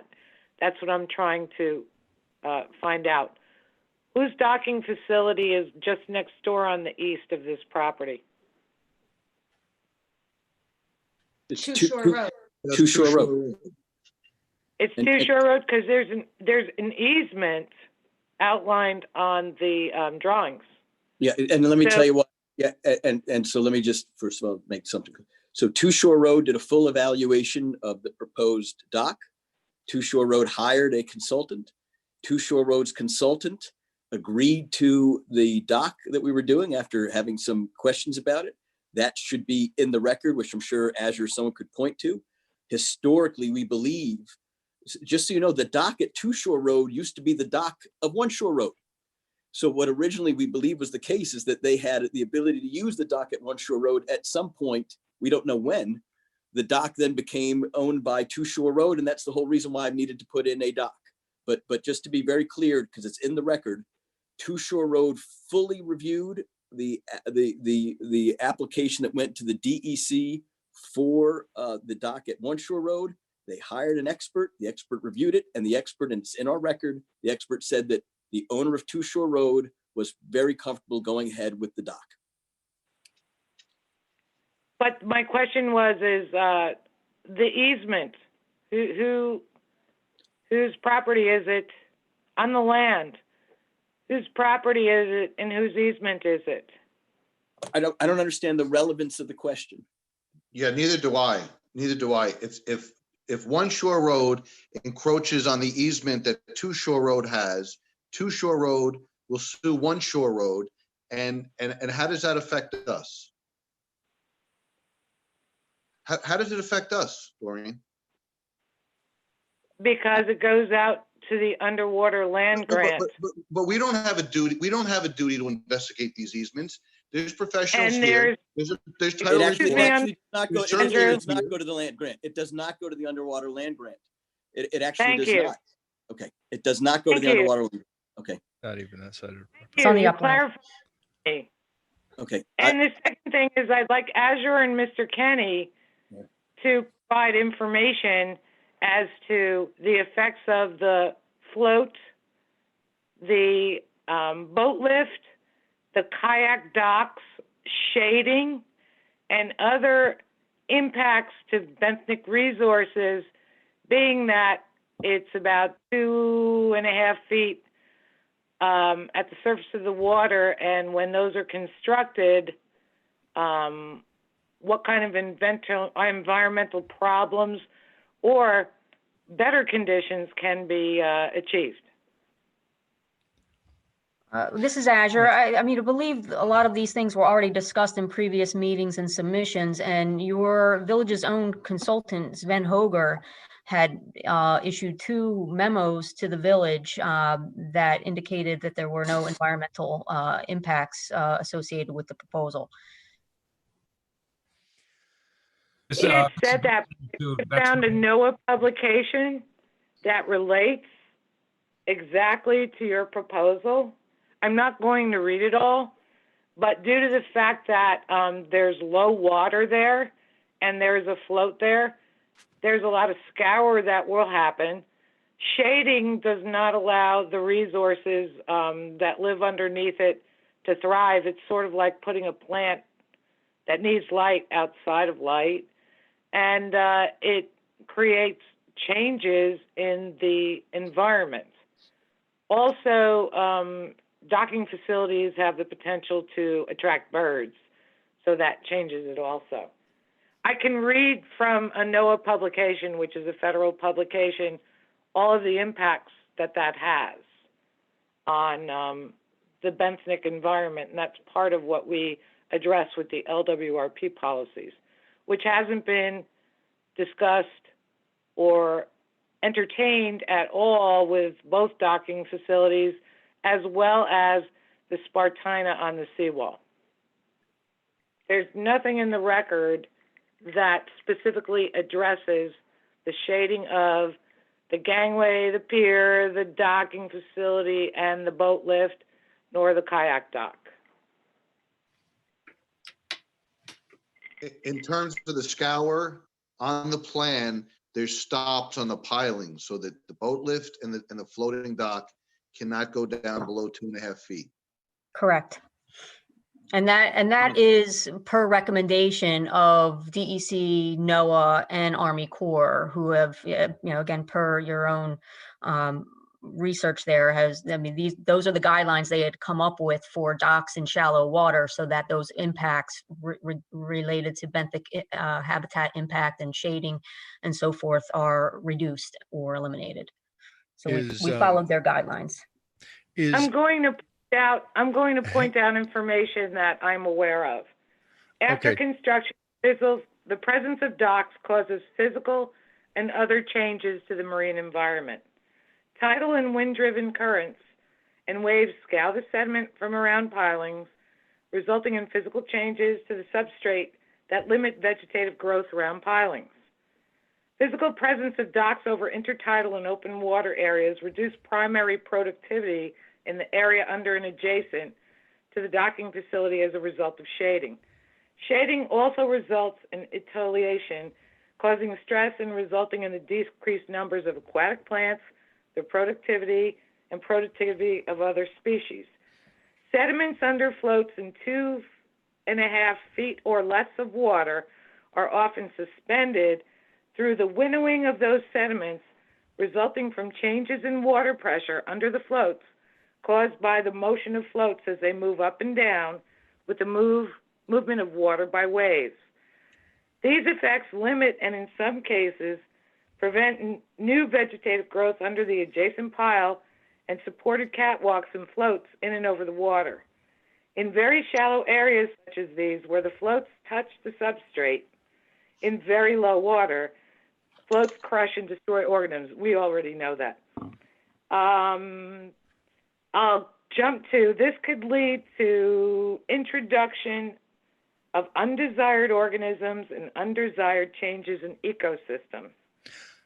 When propeller-driven vessels use docks and the propeller is within 1 foot or 2 feet of the substrate, the propeller wash drives sediments from the substrate, creating furrows and plumes of sediments in the water column behind the path of the vessel. When you have sediments moving like that, it destroys organisms. That's what we're about to look at in approval because of the problem with the area being too low water, which doesn't meet the harbor management plan guidelines that are put in our harbor management plan by that reference document that purportedly Azure says doesn't apply, pretty much does. Okay. I do have one follow-up question, and I think it's a question for Azure. Has the area of shading changed from from the design as it existed at the time Sven Hoger did his last report, or notwithstanding the change in the design of the boat lift, is it still the same area of shading that it was when Mr. Hoger opined? The area of shading, the boat lift is obviously now a specified make and model, which may not have been exactly what Sven had envisioned when he wrote his memo. But I don't think that the shading impact of the final specified boat lift is again any different when it's again 9 feet in the air, that it's causing any additional shading than what would have otherwise been proposed. Okay. I think I have the information I need. It's a lot easier to do the straw poll process when we're all sitting there than when we're looking at screens. So I'm just going to call a vote at this time.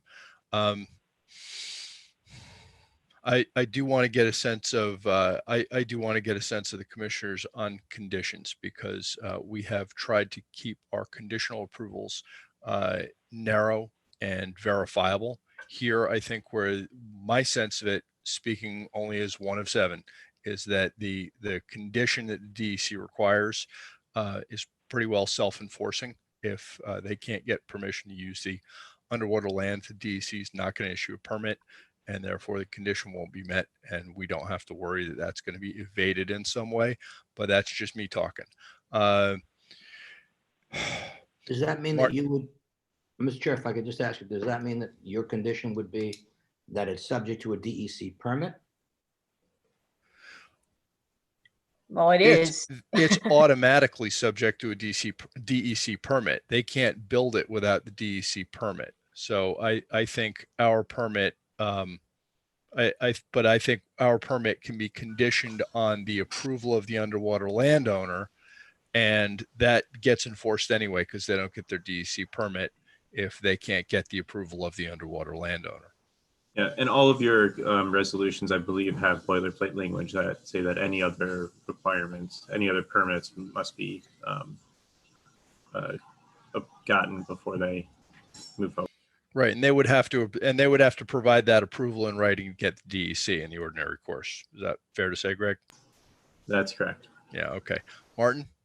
So from what you just said, Chairman Byrd, does our approval does our approval even need to have conditions if it's already stipulated that if they don't get the DEC permit, that they can't build it? So why would we even need to create conditions? I'd like it to have the condition because I think I'd like it to say contingent on getting the DEC permit with getting. But that's already understood. That's stock in our resolution language. No, but I think that this, I agree with Seamus that if you're going to have, it doesn't have to be a boilerplate. This is more specific. This isn't just a generic boilerplate. I think it should say subject to a DEC permit and subject to the permission of the owner. I don't see how it hurts, and I think we shouldn't mince around. That's my view.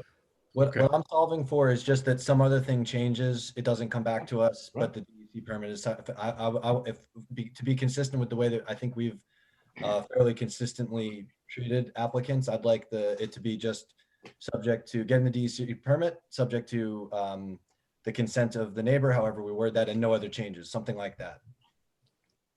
I agree with no other changes, and I see your point, Seamus. Okay, so I think I'm going to make a motion. Go ahead, David. Just one question. Does anyone else have an issue? I have an issue with regard to the lift.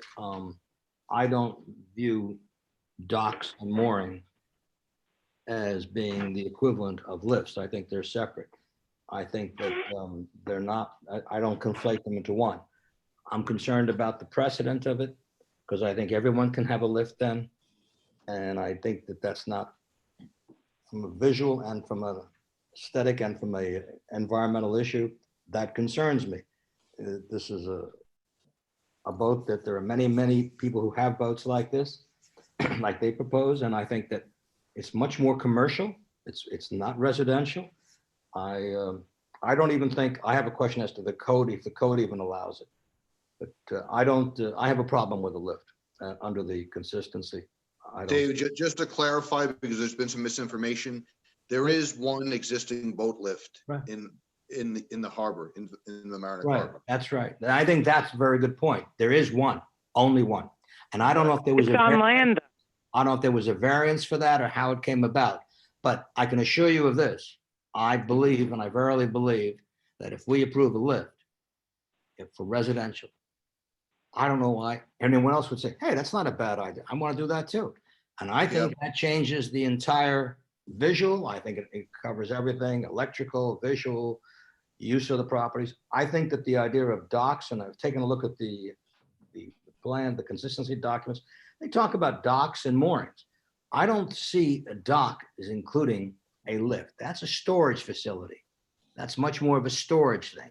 I would say that if you ask the average person about a dock or to draw a picture of a dock, they wouldn't assume it's a lift. And the fact that there's only one on the. But there's implications though. I mean, boat lifts are a relatively new phenomenon. They do deal with the storage and the securing of a boat. Right. Just because it doesn't specifically say boat lifts, I don't think that's exclusive. When you say automobile, do you mean coupe? Do you mean four-door? Do you mean SUV? I mean, it's a broad term. I see. If I have a garage, as anything that could store or house or more a vessel. That's my interpretation of it. So Well, I guess if Andrew, I Tony, have a hang on car- a second. Tony's really trying to get a word in edgewise here. So I agree with David, right? That from the beginning of this application, the first letter we wrote to DEC basically said that we don't have to approve any of that water use, that all we had to approve was to ask the applicant to get a mooring from the village and give them a duck walk. And so to go all the way down to start a lift, to me, is way out of character for the village of Mamaroneck. So I agree 100% with David. Can I just clarify, because this is important, and I've been recently edified after a 2.5 hour phone call with Steve Ressler, who's the person that's responsible for training us. And I discussed a variety of things. And Mr. Ressler pointed out, unlike Larchmont Harbor or Milton Harbor and Rye or Hempstead Harbor, the LWRP of the village of Mamaroneck gives a waterfront homeowner a right. It's very clear. You have a right to a dock in the village of Mamaroneck. And further, the LWRP promotes recreational boating. This isn't a lobster boat. This isn't a commercial fishery. This is a private pleasure boat. So I think the applicant has rights here that maybe we're not all well versed in, but according to Mr. Ressler, this is the person who's worked for the Department of State, that's our trainer, and who was going to be our trainer if it hadn't been for the pandemic, told me that it's very unique to Mamaroneck. Perhaps it's one of the only harbors in the entire Long Island Sound where there is a right to a dock. Tony, it's not a duck walk. It's not a mooring. It's a right to a dock. So just understand that's what I've been told. But if you look at the LWRP, it talks about a place for docking. It's like you use the vehicle. If I have a driveway, maybe I suppose if I adopt the analogy, then if I have a driveway, I can stack my cars on the driveway. Why not? The whole premise, forgive me for just interjecting. I never wanted to do a boat lift. The reason why I went for the boat lift was in my own conversations, not just Azure. I personally invested hours in this thing. Talking to the DEC, they wanted the boat lift because it would protect the environment and protect the floor of Long Island Sound. And so, and it's not inconsequential, the expense of this thing. So I want to use a boat, and I'm trying to be responsible for the local ecosystem. And that was for it. The motivation was not anything other than to be responsible to the environment. And that's what the DEC said to me. And I never went into it looking for a boat lift. It was purely to be responsible. And that's the idea. And I just want to make, I would never, ever think that somehow the intellectual perspicacity that is demonstrated by a number of the comments that constantly get made on this panel, that somehow this would be a group that would retire and not push back if they thought somebody without great cause ever asked for a boat lift. The only reason for the boat lift is to protect that environment. That's it. The reason being, Mr. Gross, is because you don't have adequate water depth, correct? The reason is that even a small boat in that area, the DEC was concerned that it would be hitting the bottom of Long Island Sound. So the idea is to use the boat lift so to make sure that there's no damage to Long Island Sound. I will clearly have certain parts of the day, depending upon the tides, that I will not use the boat. And my whole thought here is to live in this house until I die, and to be a proper steward of that area. And the boat lift was in furtherance of recreational boating, but doing it responsibly in light of the dynamics of the depth of the water at that area. That's it. And I would just ask for a vote from the commission, and I will live with the vote. Understood. You definitely want to be environmentally sensitive. However, that whatever is approved there remains, and we can't count on 100 years from now, when you're no longer here, that it's going to be utilized in the same way that you intend to use it. It's a structure that has its use.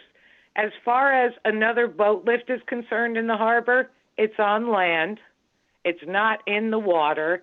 And number two, our harbor management plan says that any docking facility that was approved prior to 1986, and I forgot the month and the year, stays. So I'm not 100% correct, and I wish Joe Russo were with us tonight, but it could very well be that boat lift was there prior to 1986. I'm assuming, which I may not be correct. The other one in Mamaroneck. I have a lot of problems with conditioning consistency because when you put words on a page, they're not really held to the limit. I did that once I said I would never do it again. I did it once on a very recent previous application, and I will not do it again. I will not condition anything. Mr. Neufeld brings up a very important thing in our LWRP, aesthetics. I forgot which policy it is, but view sheds, aesthetics have to be considered into this equation. 25. And thank you. View sheds to and from Harbor Island. So when you're out on the Sound and the first thing you see within the jurisdiction of the village on your property is what we have there, which is going to be blocking the waterfall off of Van Amrich Mill Pond, that's an important consideration for me. And it doesn't seem too consistent with policy 25. Okay, we've all spent a lot of time talking about the marine structures aspects of this thing. We may not all agree, but I think we're all clear on what the issues are. So I'm going to call a vote at this time. And what I'm going to move is that we grant the marine structures permit conditional on the receipt of both a DEC permit and underwater landowner approval for the kayak launch at the site of the gazebo. Do I have a second? Can I interject something, Thomas? According to our code, we have to have a public hearing on this. We did. And it has to be noticed. We did. I second, Thomas. We noticed and held a public hearing on the marine structures permit. You do have a draft resolution before you. I believe that we have to close the public hearing, unless I'm mistaken. We closed the public hearing. Look, my recollection is that we opened, held, and closed a public hearing on the marine structures permit at our last meeting. On April 1st? That is correct. Okay. Chairman Burt. That was not our last meeting, April 1st. Thank you. Chairman Burt, to Seamus's point as well, also that there be no further changes. Oh, okay. So motion so amended. Second. Commissioner Hayne, Aye. Commissioner O'Rourke, Aye. Commissioner Maggio, Aye. Commissioner Gelber, No. Commissioner Neufeld, No. Commissioner Roney. No. Aye. Chair, I think you also have to do consistency, but I think that's in your resolution, just so you know, because there wasn't consistency granted for those portions that are seeking a marine structure portion permit. I'm guessing we all had the consistency issue in mind. Does anyone have a different vote for consistency than they do on the permit? No, I didn't think so.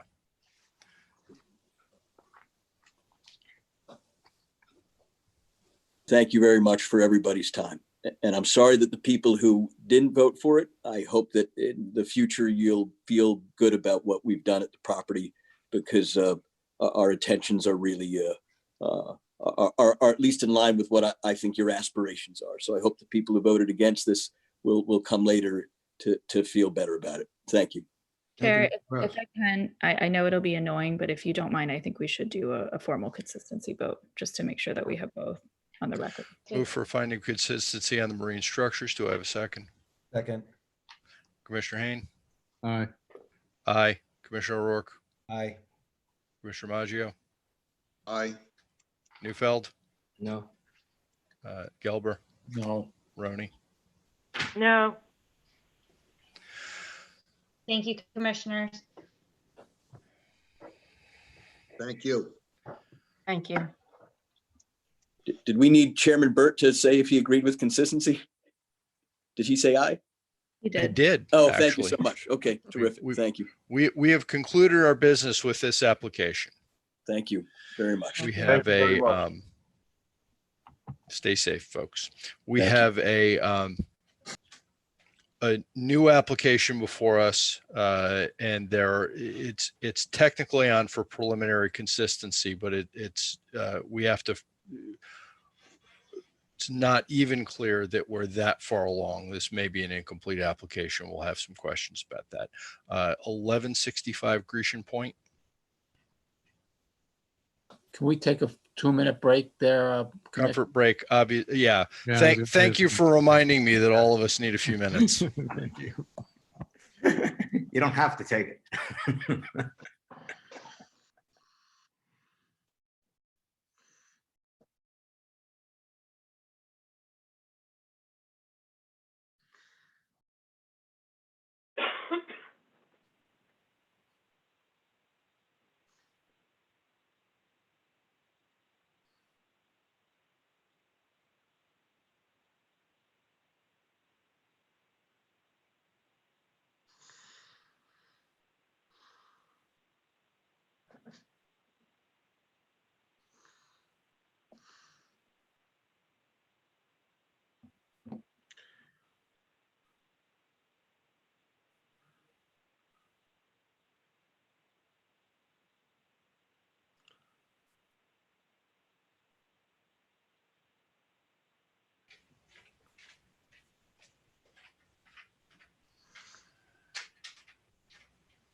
Sorry about that. I got disconnected for a moment.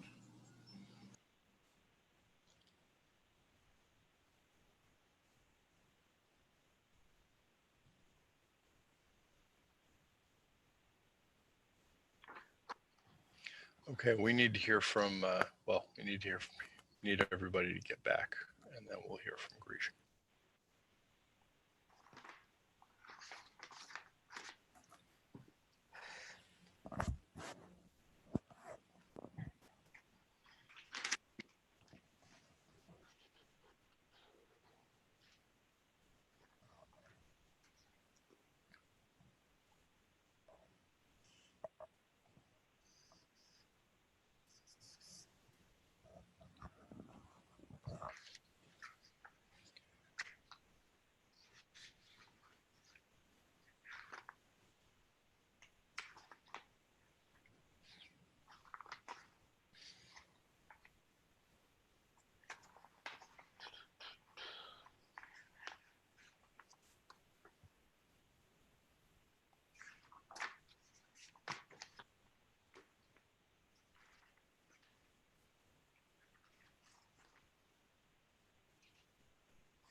Did my phone cut out?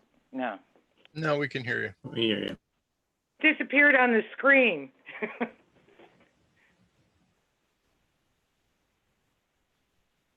While we're waiting, I'd like to thank Greg because he took a disc that I received on the last consistency training. The appendices were missing from the consistency manual, and Greg did a ton of work to get everything back up on our webpage. So thanks very much, Greg. Yep. I have your disc too. It's not lost. We'll have to arrange to get it back. Let's wait until we can go out without masks. Tony. So Chairman Burt, this is kind of a general remark on the LWRP. And basically, whether something is consistent or not, we as commissioners decide that, right? Our interpretation of that LWRP is what makes something consistent, not consistent, or consistent with conditions. And I think that's a very important point for us all to remember. So that's all I'm going to say.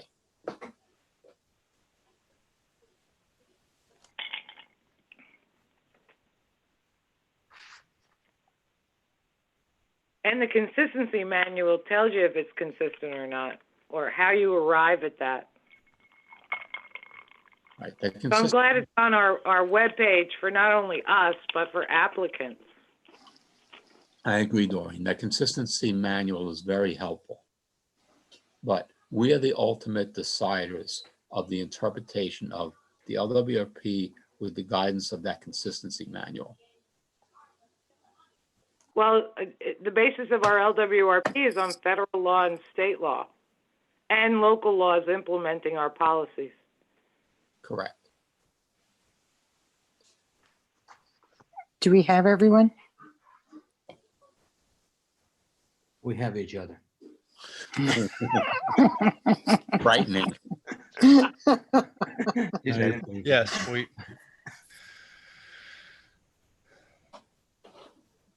have all the commissioners, and it looks like I don't know if Greg, Christie, and Betty Ann are back. Yes, we have. Where are my glasses? I have to run and find my glasses. I'll be right back.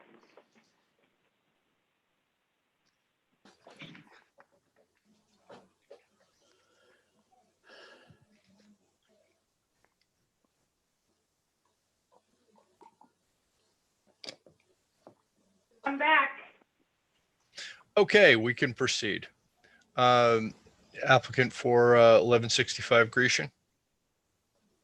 Good evening, commissioners. My name is Rich Cordone with JMC. We are the site engineers for the project for Mr. and Mrs. Fedina, who own the property at 1165 Grecian Point Road. Mr. Fedina is here tonight, and he would like to say a few words to introduce everybody to the project. Thank you, Rich. Good evening, commissioners. I'll just start by saying I know it's late, so thank you for your time. This is my first committee, and I guess just bought the house a little over a year ago. 3 young kids. We're looking to move in, and I hope we're trying to make this as easy from sort of a novice here, but we're not looking for any seawall, any dock that's been there for 70 years, nothing in the wetland proper, all the setbacks, and trying to keep the house where it is. So all I'd say is I had the pleasure of meeting Andrew Maggio when I was doing some yard work last Friday. If anyone wants to go to the house, they can go there anytime unchaperoned. It's vacant. It's vacant, probably should be condemned. I'd caution you from maybe going in, but if not, if you want to chaperone, let me know. I find that we can resolve a lot of things in person, and I'm willing to meet anyone face to face at any time. So sort of with that, I'll turn it back to the expert Rich, but it's just a pleasure, and literally thank you for taking the time this late in the evening. And obviously, if we don't resolve everything, I would request we just give us any and all comments, and we'll try to address any and all for the next meeting. So thank you for your time. Thank you. So would I be able to share my screen real quick? I have put together a quick PowerPoint. Please do. Okay. Share screen. PowerPoint. Share. We'll give you guys a nice little from the beginning. Okay. This is the architectural rendering of the proposed residence. As you can see, it's 2.5 stories. It's going to be just under 35 feet of height, which is going to make sure that we don't need a building variance. The approximate square footage of the building is about 4,800 square feet. It's fairly in context to the housing surrounding houses. It's a little bit smaller, actually. As you can see, here's an aerial map depicting where our site is on Grecian Point Road. The actual site frontage over here along Grecian Point Road is, this is along a private road, right over where that starts with the dog leg. The road switches from being a public road to a private road. As you can see, the site is fairly not as developed as some of the other sites. This is our proposed layout plan, where you can see we're kind of basically going to develop the site as is.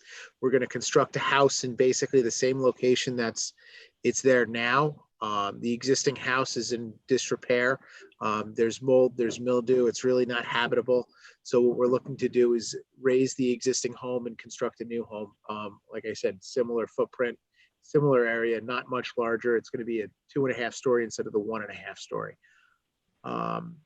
In order to construct this, well, I'm sorry, here you can see where we have the house depicted. This will give you a little bit more idea of the context of the size of the house compared to some of the other homes in the neighborhood. It's a little bit more of a modest home. It's not necessarily as much of a reach as some of the other ones. We're trying to stay as far away from the wetland as we possibly can, away from the water for Delancey Cove, away from the wetland proper. Unfortunately, due to the nature of the lot, we are unable to stay out of the wetland buffer. Over here, this shows our grading and utility plan. What we're proposing for the site is we're proposing to put the septic system in the front lot of the house. Due to the elevation of groundwater, rock, and everything else, this is the only location where we can make a septic system work that's going to be in accordance with all the regulations with the health department and such. Unfortunately, we are going to need to fill slightly on the site. We're going to have to bring in some fill for the septic system. All that fill is going to be a run of bank fill, which is more of a sand and gravel. It's well drained. It's going to allow the septic system to work to its best ability and keep everything up in the front. We are going to try to look at regrading the site a little bit to pull back some of the contours out of the wetland buffer setback. Here you can see this is what our disturbance is going to be. However, if you take a peek at the site, this is the front view of the home, and here's the rear view. The site has already been fairly disturbed for a number of years. This is all lawn. We're proposing to keep the area as a lawn area. We're not really changing much of anything there. The house, like we said before, is going into the location it's going. We're picking the house up a little bit to comply with the FEMA regulations to be above the floodplain. 100-year floodplain, with I believe our 100-year flood elevation there is 14 feet. So we're going to put the finished floor slightly above that. Here's another view. As you can see, this is the wetland area in the back of the site. It is a wetland. However, we're going to pretty much keep that area as is. Does anybody have any questions on the application? Was everybody able to get out to the site? I have not yet made it out to the site. I'm trying to minimize trips out because members of my immediate family have a known COVID exposure. And when we're sure that I'm not going to get anybody else sick, I will get out to that site. We have, where is the footprint of the existing property of the existing home in relation to the planned proposed condition? Yep. I'm getting that over here. Okay, so it's pretty much right on top of it. I don't know how, can you guys see my mouse pointer? Yeah. Yes. Yeah. Okay, so I'm outlining the existing home right now. And it's If it's on the plan, you can even, try and zoom in. Okay. Like possible- control plus. I'm sorry? Is it possible to zoom in on this? Yeah, how's Okay. that? There you go. Okay. What is the square footage of the existing property, existing improvements? The existing home is it looks to be about 2,800 to 3,000 square feet. Now, what's the footprint? What's the footprint size of the existing home? I'm not sure off the top of my head. I'd have to look that up. Okay. Is almost the entirety of the proposed construction is within the wetland buffer. Correct. Okay. That's where the existing home is, unfortunately. Where is what's the front setback? 25 feet? Yes, the front setback is 25 feet. But in order to make a septic system work on the lot, we need to use that front area, and that's an area where the existing septic system is. I have a question. Don't you need, I'm sorry. I do have a question about septic. I know I don't know if anyone was on the board, but there was a previous application of a neighbor who was going to convert from septic and run a sewer line down that road with other neighbors. I'm not sure if that went forward or not, but I could look it up. I'm not sure if it went forward as to doing that sewer line, but I know several neighbors on Grecian Point Road and a property owner that we did an approval with did want to try to do that. I believe that, just an answer to that, for what it's worth, somebody came to my door about a week ago, and I'm on Grecian Point Road, and wanted to use they were using my property to run a survey line. And I asked why, and they said that because the neighbors down the street were hooking up to the sewer. But if I may, I have a question for you on this. The footprint is not the same as I see it. Don't you need a variance for the driveway as you've drawn it, don't you? I don't believe so. Yeah, I thought there was a 5-foot setback on all driveways. 5 to 10 up the planning board on commercial, go to 10, I believe, or on site they can go to 10, but 5 is the minimum. I'll look into that. Yeah, we're having the the building department look at that again. I did notice that as well, so we'll make sure that. And that may affect you a lot because you need that as a turnaround to turn into the garage there. Because I think you've got about a 1.5 foot, 2 foot.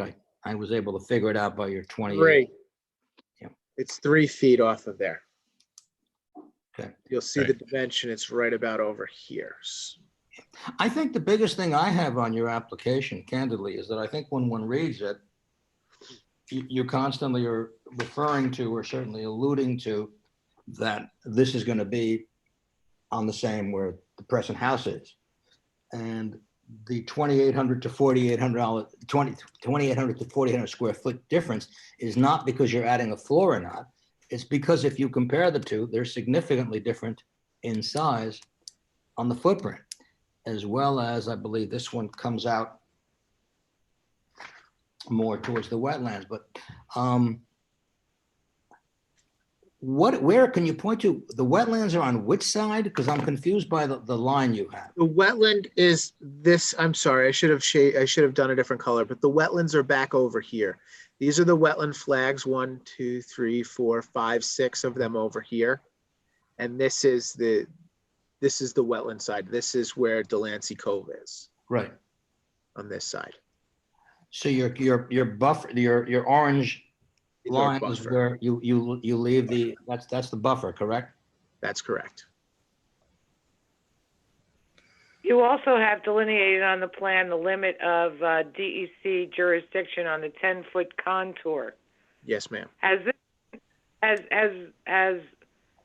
the wetlands, I know you flagged the wetlands in the field, but has the DEC done a jurisdictional determination on where the wetlands exist and where the buffer is? And, have you done anything with the DEC on this yet? We have. The DEC has been to the site. The DEC has agreed with the wetland consultant with the flagging of the wetlands.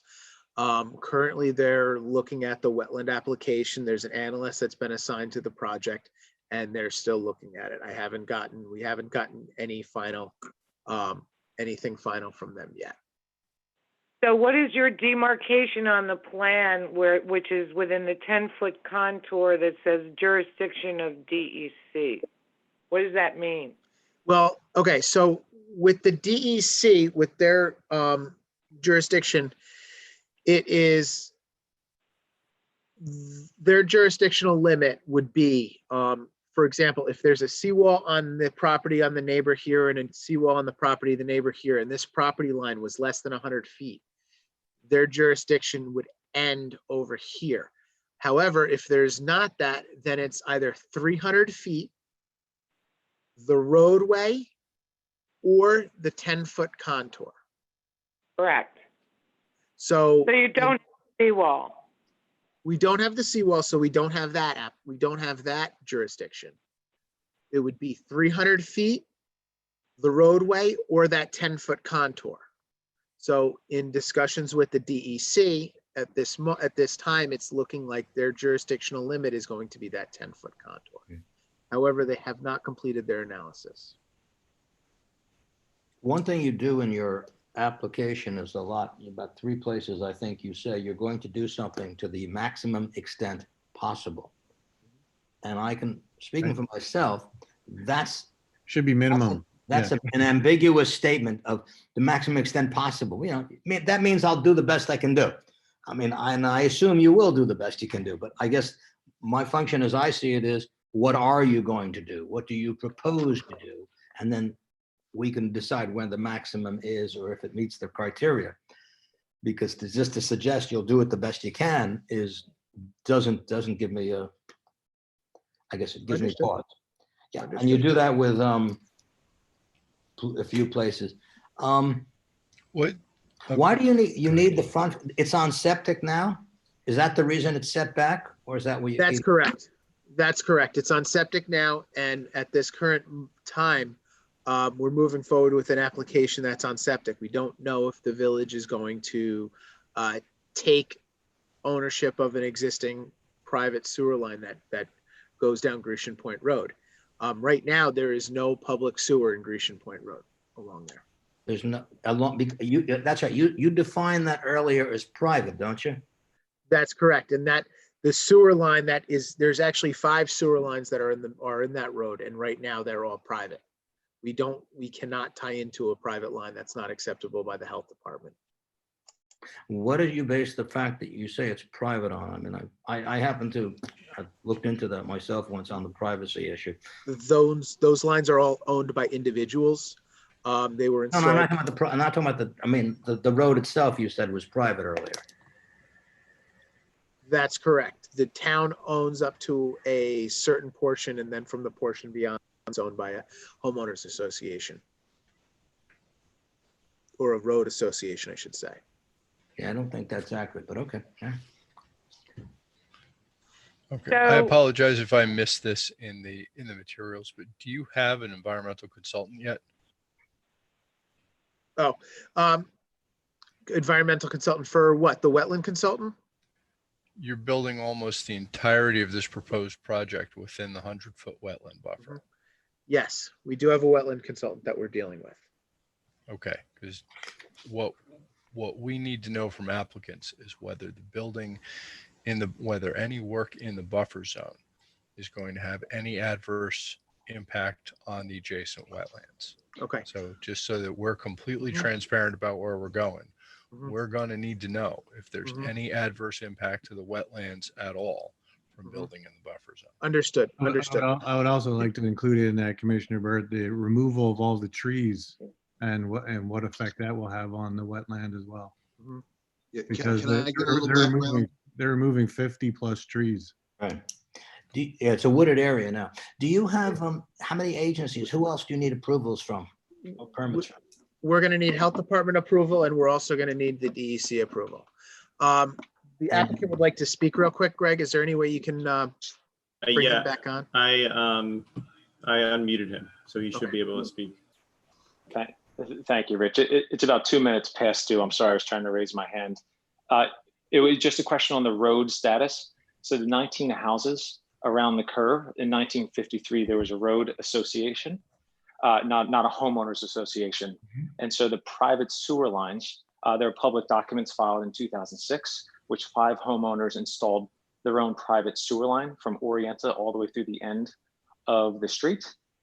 And Doreen, Commissioner Rooney, pardon me, one of my neighbors mentioned to me, yes, they were investigating trying to take one of them and connect any other homeowner or multiple homeowners to those lines. And to do so, any one additional connection is a public line, and that's been a process that's been ongoing. I just want, pardon me for not being able to speak 2 minutes ago. That's okay.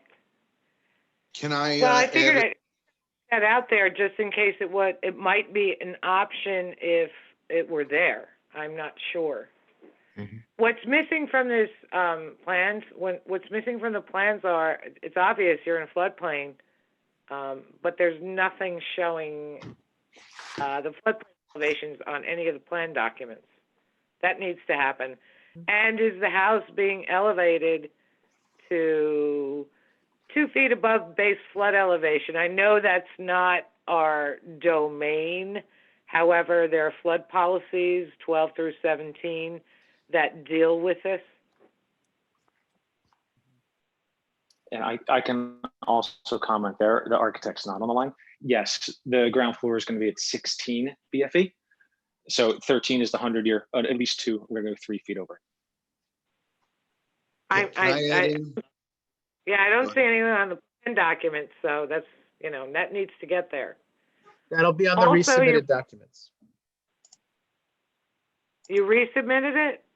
I will resubmit, we will resubmit it. We received a comment memo last week from the Villages Consulting Engineer, and we will be responding to those comments. And that's one of the comments, that's one of the things that we will do. We will have the floodplain, the revised flood, the correct flood pit lane lines illustrated on the drawings. Have you Well, made then the there's another issue with floodplain and wetlands when it comes to fill. Because fill and floodplains and wetlands sort of aren't happy with each other. I will say that in the scheme and scope of things. Mm-hmm. So that really needs to be looked at carefully and closely, because fill in wetlands or buffers really isn't copacetic.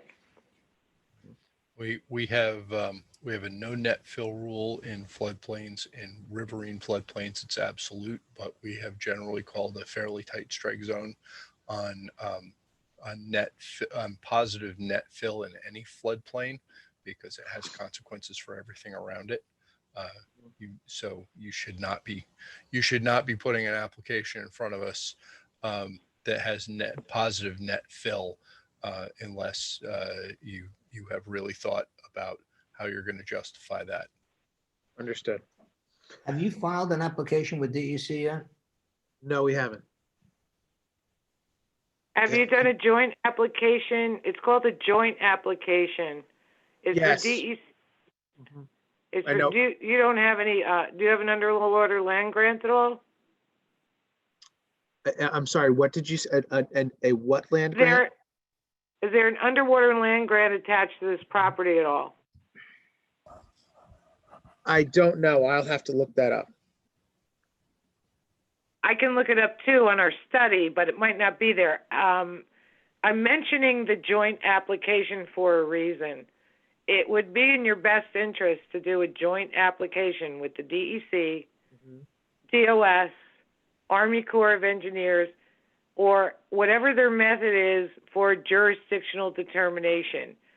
Because we have certain regulations that we have to enforce, but they have other regulations that deal with wetlands and the like.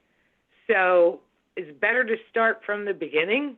Yeah, we did ask them to provide that when we had our pre-application meeting with them. Yeah. And it would be very helpful for us that whatever you submit to them, the application, not the permit or anything like that, but the information that you need to submit to these agencies, if we have it, it saves a tremendous amount of time and effort on your part. No problem. A question for you on the garage. The garage, that's the one that's 31 feet from the line, correct? Yes, sir. Yeah. Okay, so I assume that's where the entrance is on the side there, right? That's correct. How many car garages are? It's going to be 3-car garage, I believe. So how much distance do you need to make the turn in and out of it? In other words, to back out and, It's going to be tight, but it's going to be acceptable. For example, generally in a parking lot where you have a parking lot in a shopping center or something, your backing lane is 24 feet. So it's going to be a little bit tight, but it's well, it's going to be tighter because you're not giving any, you're not allowing, you're too close to the property line as it is. No, do you follow what I'm saying? no, I do. I Right. do. I understand. And you don't have that much room on the other side, so there has to be. Yeah, my confusion with this was why the garage was oriented in this way in the first place, because if it was oriented sideways with the driveway going straight to it, it seems like it would make much more sense that way. And the runoff would be more controlled then and not into the buffer. It would be running off back towards the street. Right. And you'd Can I also give a be little using. background on this?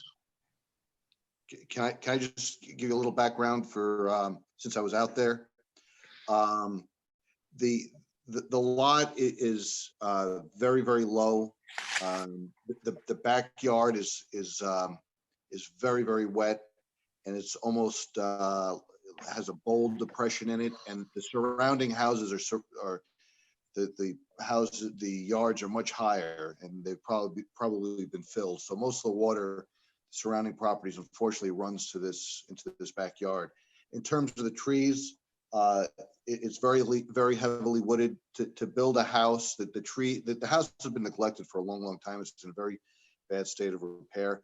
The trees are growing right on, and they are significant trees, but they're growing right over the house. It would be impossible to build a new house, even on the existing footprint, and not have a dangerous situation.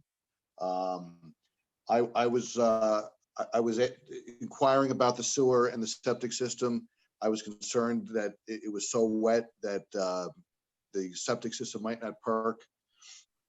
And the septic system is going to be in the front yard, which appears to be a little bit higher. The sewer lines are, from what the homeowner told me, are private, so that would preclude any additional hookup. It's really worth going out there and seeing. It's the lot has some limitations. I think the homeowner's done the best with what he has, but there are some real significant limitations with the wetland. And it should also be noted that the buffer zone and the wetland is really just a really wet, grassy area. There's no vegetation there that indicates wetland.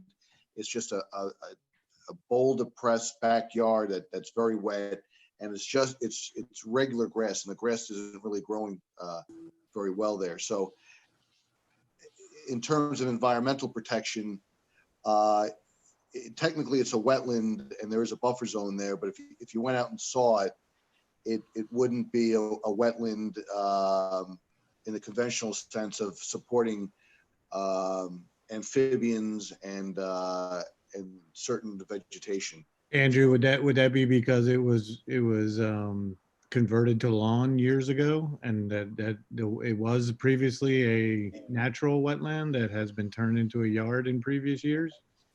I remember that area, and I 30 years ago, and I remember some of the houses down there that were demolished. And I think the Grecian Point Road, especially as you go down past that dog leg, is very low lying. I'm sure a lot of it was wetland, but a significant number of the houses, especially on that side of the road, have been built up. If you look immediately to the right and left, the elevation of those yards and those houses are significantly higher. Yeah, and they also have seawalls. So this is the only house really that doesn't have a seawall. Right, That's right, and I get that, and that's where my question came with the runoff from the driveway. If we're elevating it, the runoff's going to go right into the buffer and the wetland, and so the driveway itself, if it's situated more towards the street, it would run towards the street rather than off the elevation into the buffer zone and into the wetland. And I also have a question about the septic system. Since we are putting in a new septic system and this is so close, this is within the buffer zone and the wetland, are you going to be using a system that also filters out nitrogen? It's, okay, we are going to use an advanced treatment system, and the septic system is outside of the wetland buffer. And it's going to be placed up over here, which is away.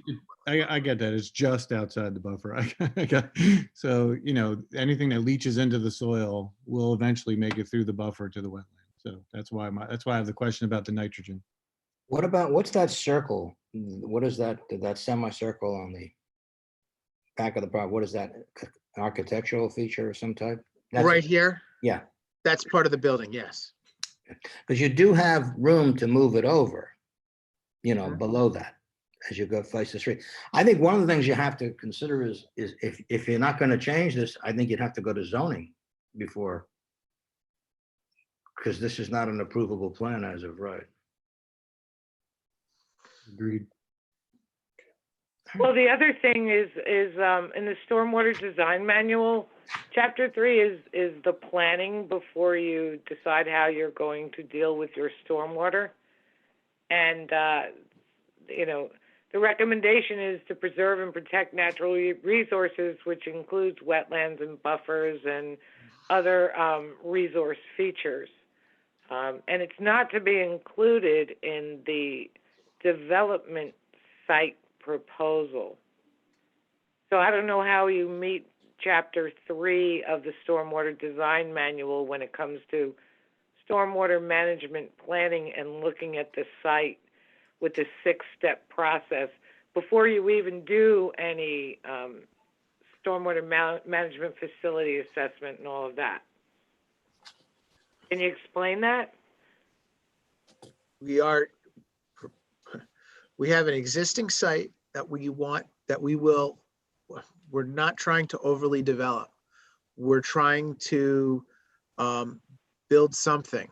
So that way the owner has a place to raise his family. Those are recommendations. It's not set in stone. What we're planning to do is we are planning to do rainwater harvesting. We're going to curb the driveway to catch the rainwater and treat it. We're going to do everything that we can in our power to minimize any impact to the wetland areas as well as the buffers. Where's the existing? My question was, how are you meeting chapter 3 of the stormwater design manual, which is our code, with your proposed conceptual plan here? Because what chapter 3 proposes is you look at the site and you avoid wetlands and wetland buffers and forests and all kinds of other things. And it's not to be included in the development portion of the site, as I understand it. Can I ask what the existing house, when was the existing house built? The existing house was built in 1957. So that means it's over 50 years old and it could be eligible for landmarking. And so we already have a letter, Tony. We do? We have a letter from Shippo. So why don't we just restore the existing house? It seems to me you're in a wetlands buffer.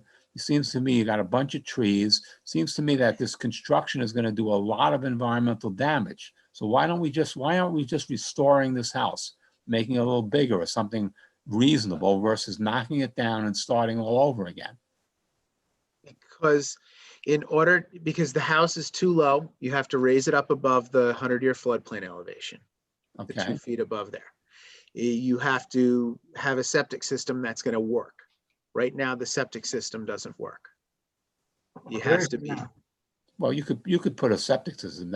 You don't have to build a new house to put a septic system. You have to raise the front of where the existing septic system is about approximately 2 feet with the run-of-bank fill to raise that area, so that way you can get a compliant septic system with the Westchester County Department of Health regulations. Well, houses can be raised though, without tearing them down. That's done all the time. Yeah, I mean, I think that, you know, I mean, it just seems to me that the damage to the environment from knocking this house down and building a new one, especially if you have to knock down those trees, it's Well, even if you were going to restore that house, you're still gonna have to take a number of those trees down.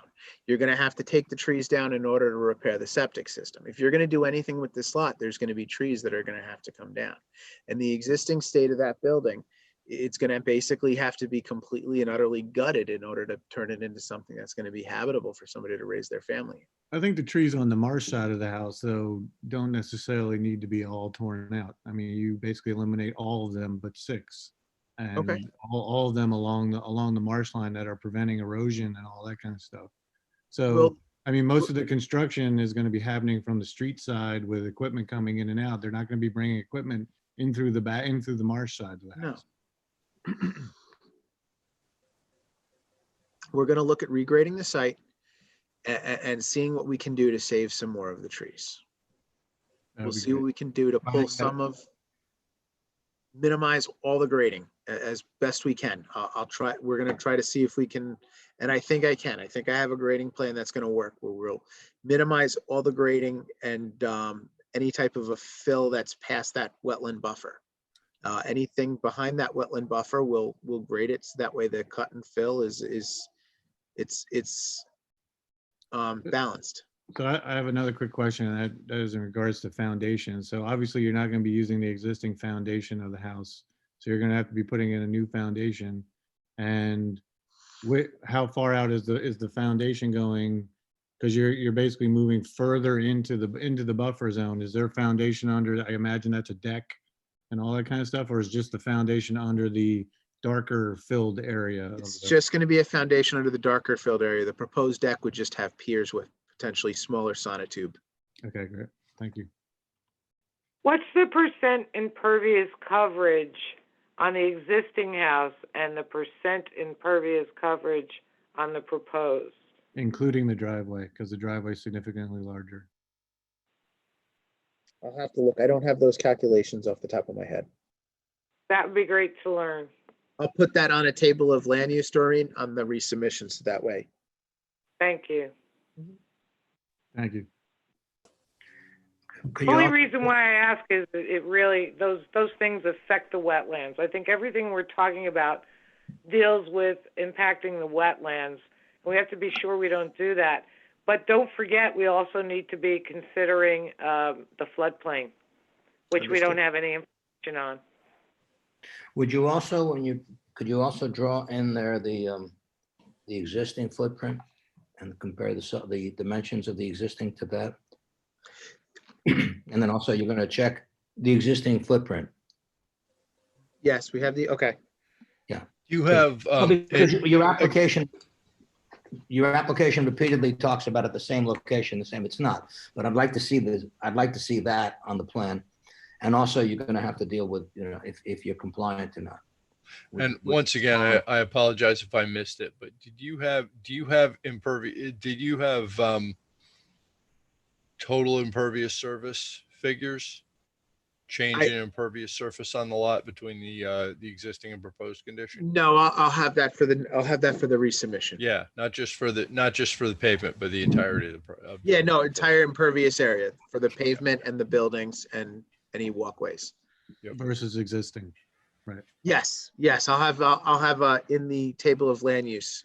Yeah, I'll have that in a chart: existing impervious area and proposed impervious area. So just to be clear, are we going to get a plan that shows the existing conditions and then the plan that has the proposed? Because it's hard to see them. I mean, it's nice to see them laid on top of each other, but it's also good to see them side by side as well. I do. You should have received an existing conditions plan that depicted just the existing building, and a layout plan that has both the existing and the proposed. I did not have that in this presentation. I apologize. I think I remember seeing that in the, yeah, I'm sorry. And also it might be very important to square things away with the state and I call the Army Corps of Engineers a federal agency, but they are what they are. to square away where the delineated wetland boundary is going to be an important key factor. I know you have a wetlands person, but if the DEC, for example, comes up with this is the wetland boundary and this is our jurisdiction, that could change the whole face of this application. Understood. Understood. Also, we got a in the memo from Kellard and Sessions. There's a note that there is a small area of disturbance, not within the wetland buffer, but within the wetland area proper. Do you know what that is? Yeah, is that the was proposed retaining wall? That was actually, I apologize. That was actually a bit of a typo. I'll show you that. Oh, wow. I didn't know I could do that. So right over here, you can see, I apologize for that. The grade. Right over here. And that's what I'm going to do. What we're going to show on the revised plans is we're going to pull these contours back up over here. We're going to basically be putting the back over here at elevation 8 to try to pull this wall over here back, as well as any of the proposed grading behind the building. We'll do the basically the minimum we would have to grade to create a septic system that works, and that'll be approvable for the health department, and try to bring these contours way back over here. Yeah, I'm looking at them side by side now, and I have to agree with Tony that, you know, and Commissioner Neufeld, that when you look at them side by side, referring to them as being on the same footprint is not accurate. So significantly bigger. I apologize for that. I wasn't trying to pull a fast one. Basically, I was. I'm not inferring that. I'm just. No, I know. I just want to be clear. I'm sorry. I wasn't trying to be. You understand? Yeah. Duplicitous. There you go. Your rainwater harvesting tank is going to be used for what? Basically, what we're going to do is all of the gutters and stuff are going to drain into the rainwater harvesting tank. The rainwater harvesting tank is going to have a small pump in that's going to handle the water for any type of irrigation that's going to happen on the site. So the applicant's going to work with a landscape architect to finalize their plan on what they want to do there and how they have to do that. And we're going to use the rainwater harvesting tank, which is a green practice, and we've had really good luck with them in the past on a number of different applications to handle water quantity as well as quality. There's no net increase in our LWRP. There's no, for quantity.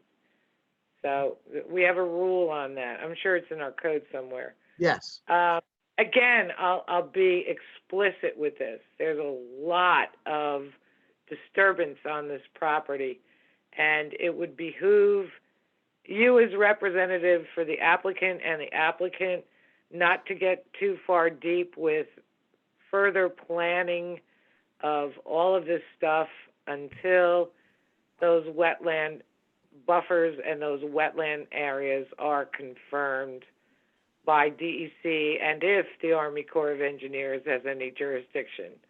And if that's the case, you're over an acre, correct? Mm-hmm. Yes. Our site is over an acre. Acre? Yes. You might have to do a speedies permit too. I'm just saying these things not based on your presentation, but based on past experience with applications and sizes and where they are. Understood. Doreen, is this? Be happy with me for this one, but just a question on the coastal assessment form. To note that this is not adjacent to a critical environmental area with Delancey Cove behind it. Is that right? I'm not sure what the definition of critical environmental area is. They're mapped, so we can find out. Yeah, by the sound, isn't it? The sound is a critical environmental area, and I believe that area is. Well, you have the Long Island Sound, CEA, and we also have a locally designated critical environmental area. I believe it's in a significant, it might be in a significant fish and wildlife habitat area. Yeah, and they did note that. They So did it's say- not, Yeah. so it's not in a locally it's not a locally designated CEA. Okay, thank you. There was something on the CEF that I noticed was wrong, but I don't know what I did with my notation of that. The other thing is this is vastly incomplete as far as the narrative, as far as a lot of different information. So hopefully this is a conceptual review and not a preliminary consistency review. Maureen, that's a good point. And at this, obviously one thing that we're going to need to do is have our own environmental consultant look at this. But there's so much potentially in play here that I don't even want to, so it's up to premature you. to have the environmental consultant look at it, because I get the feeling that significant portions of this may change. So it's up to you whether you want to call it concept or preliminary at this point, because it's a type 2 action and the planning board is deemed it a type 2 action. You can do consistency at any time. Those names that we've put on the way that we're hearing these items, they aren't in the code, so it's really just kind of general terminology. Yeah. Right. Greg, did the planning board circulate their intent for lead agency? They did not, because it's a type 2. It's not required. It's the single family, correct? That's a section. That's correct. Yeah. Yep. I get that, but so there's no permit requirement from us, but our LWRP, when it talks about critical environmental areas, our LWRP essentially says it bumps it up to a type 1 action because it's in a wetlands and critical environmental area. Yeah, that's interesting. First off, I don't think that's accurate, and secondly, it's not next to a locally designated critical environmental area. Well, it is. It's adjacent to a CEA. It is. No, it's not. Okay. Well, if you look at the map has. I just looked at the map. Okay. Well, So Greg, what you're saying is that the Delancey Cove there, that's not designated that way, right? That's not a CEA, no.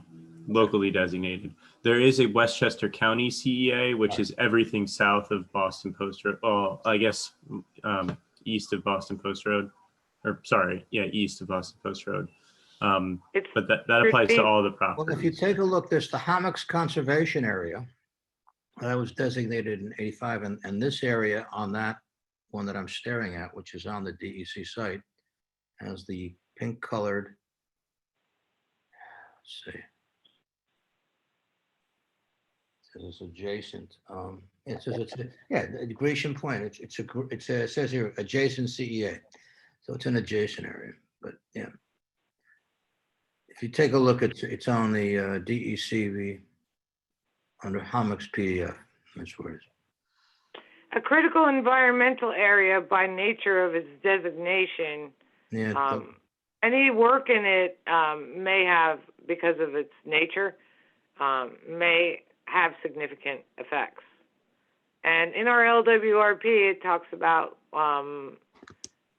bumping up for floodplains, wetlands, and tidal and freshwater wetlands. That's supposed to be bumped up to a type 1 action. If it's unlisted and in certain circumstances, yeah. It's by virtue of our LWRP approval and the federal and state laws that implement it. Yeah. It's already been approved. In 1985, 6, 4, whatever year it was. I'll find that site for you, Greg. I know seeker has changed, but our LWRP hasn't, and we don't have an update that's been approved either, so it still stands. You can have local designations that are more restrictive and more. It just can't be less. Okay, let's keep this moving forward, though. Do Do we have any other discussion with the applicant necessary for them to I think they ought to come back. formulate their, yeah. I think the applicant ought to come back and address what it wants to do. If it's compliant, if it's not zoning compliant, I guess they got to go for variance first. Looks like, let them look at what they want to do first. I have confidence that we'll be able to get that feet to off of the driveway. As far as that's, I believe, our only question with the zoning. So we shouldn't have a problem with addressing that. Is there a CHA line in here anyplace? No, there's not, because this Delancey Cove is it's already shielded. It's sheltered. Yeah.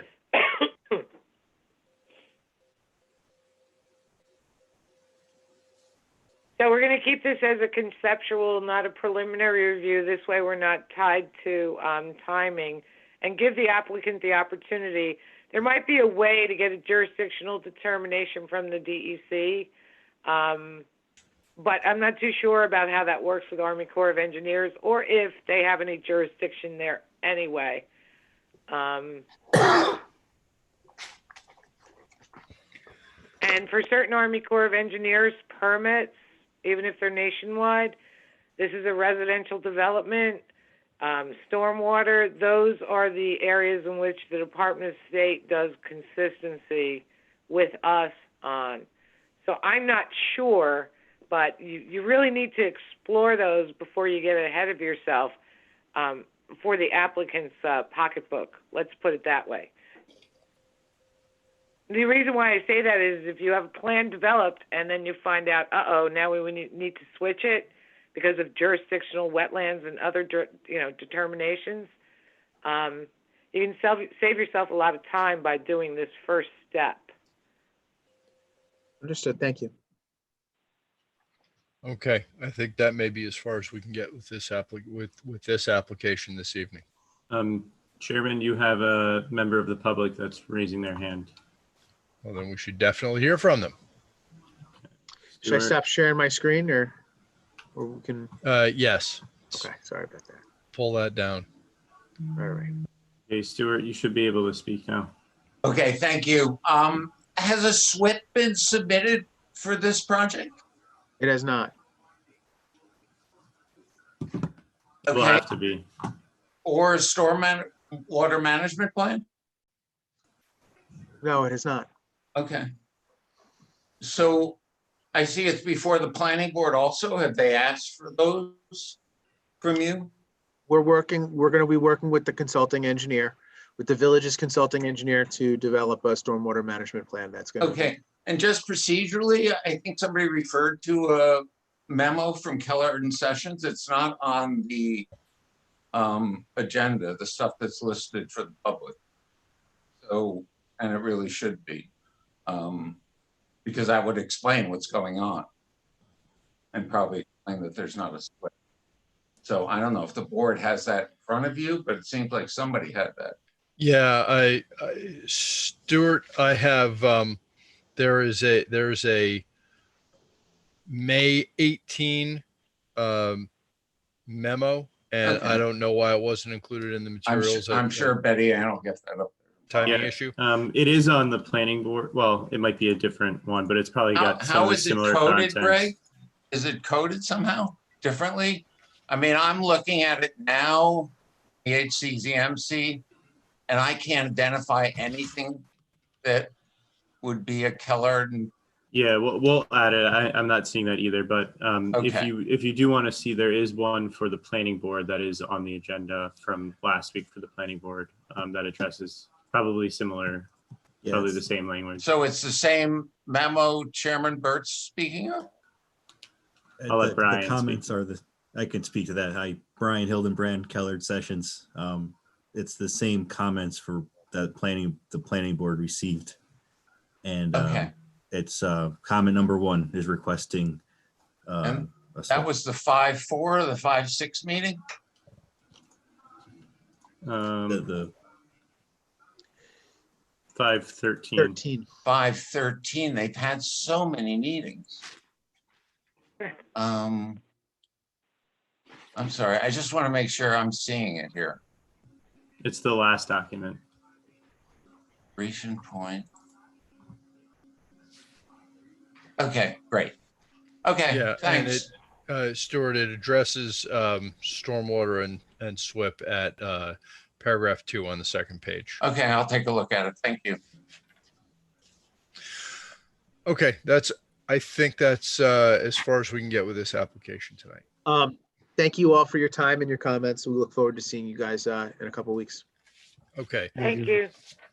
All right. It's awfully late, and so I would like to keep moving without a break if people are able to do that. We have a for the work session items, we've had people waiting, I'm sure, extremely patiently for the discussion of public works in sensitive area. I want to move that up in the agenda and take it next so that we can let some people go to bed. We're not off the hook.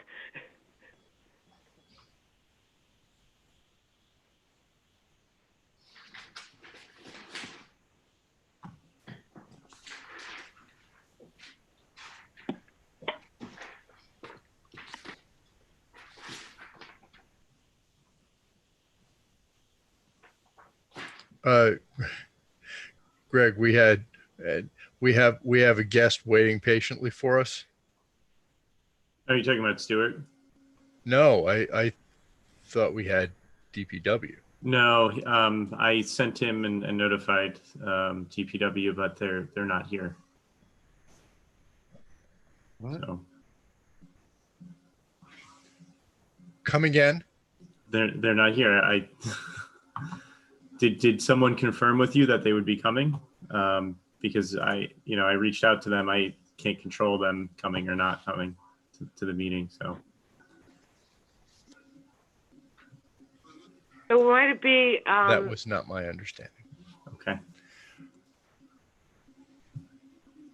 We're gonna have to discuss that with the village manager. That's actually the second. That's the second time. This is the second non-appearance. Because we asked Greg, didn't you ask the first time? Yep, I've asked both times. Yep. Yep.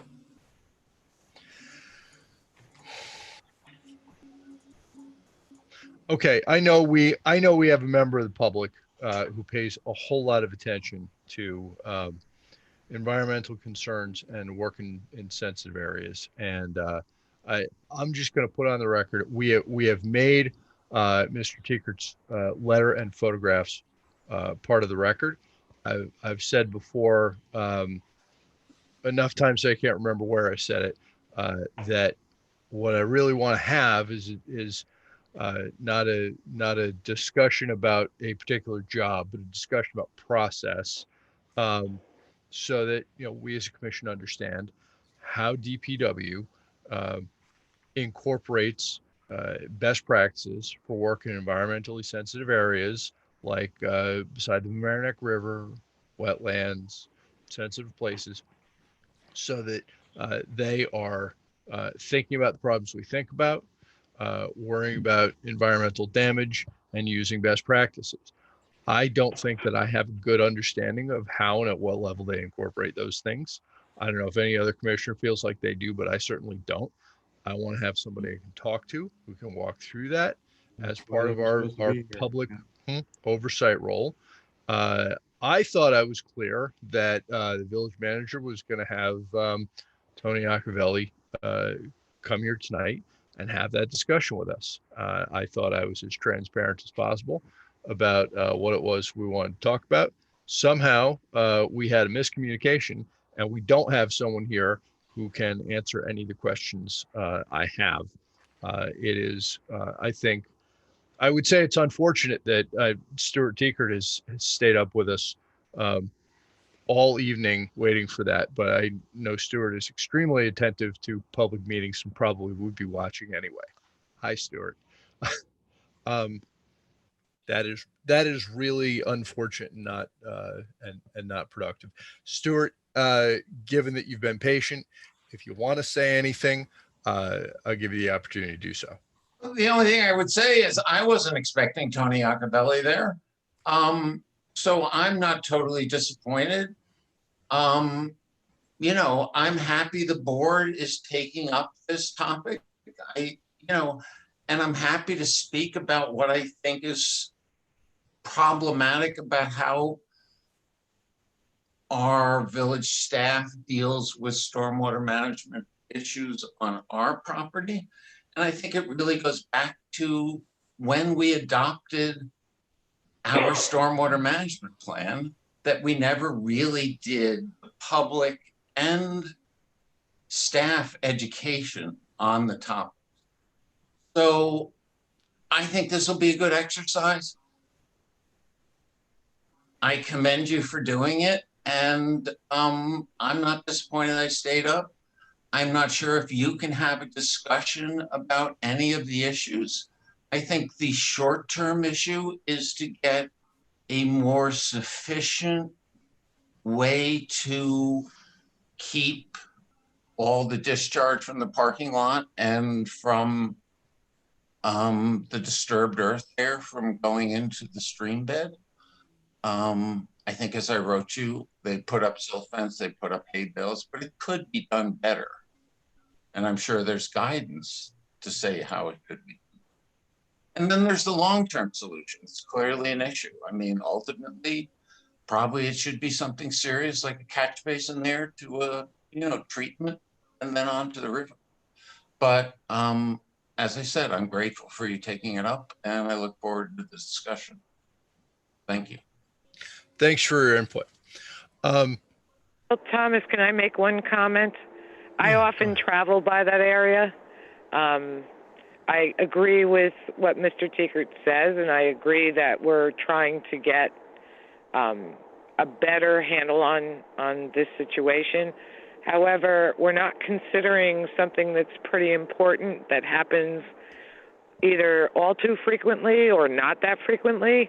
There's a notice that there's more sedimentation in that area of the river, but that's actually a designated wetland.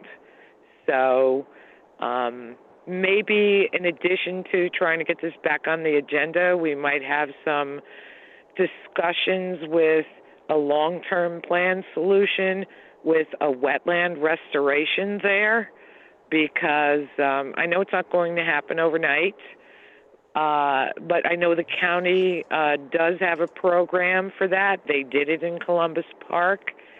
And we, as a commission, work with the village manager to secure grants. And this is the perfect opportunity to get one started, as in the face of the public that parks there that goes to the city if we ever get back there.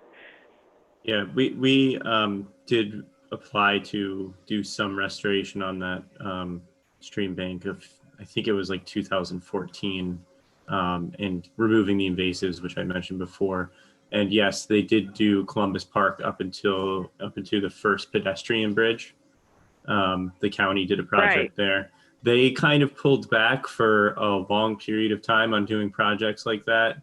And we heard, when there was kind of a change in the administration, that they would start, doing similar projects moving forward. However, I am a little concerned that money might dry up at this point in time to do projects like that.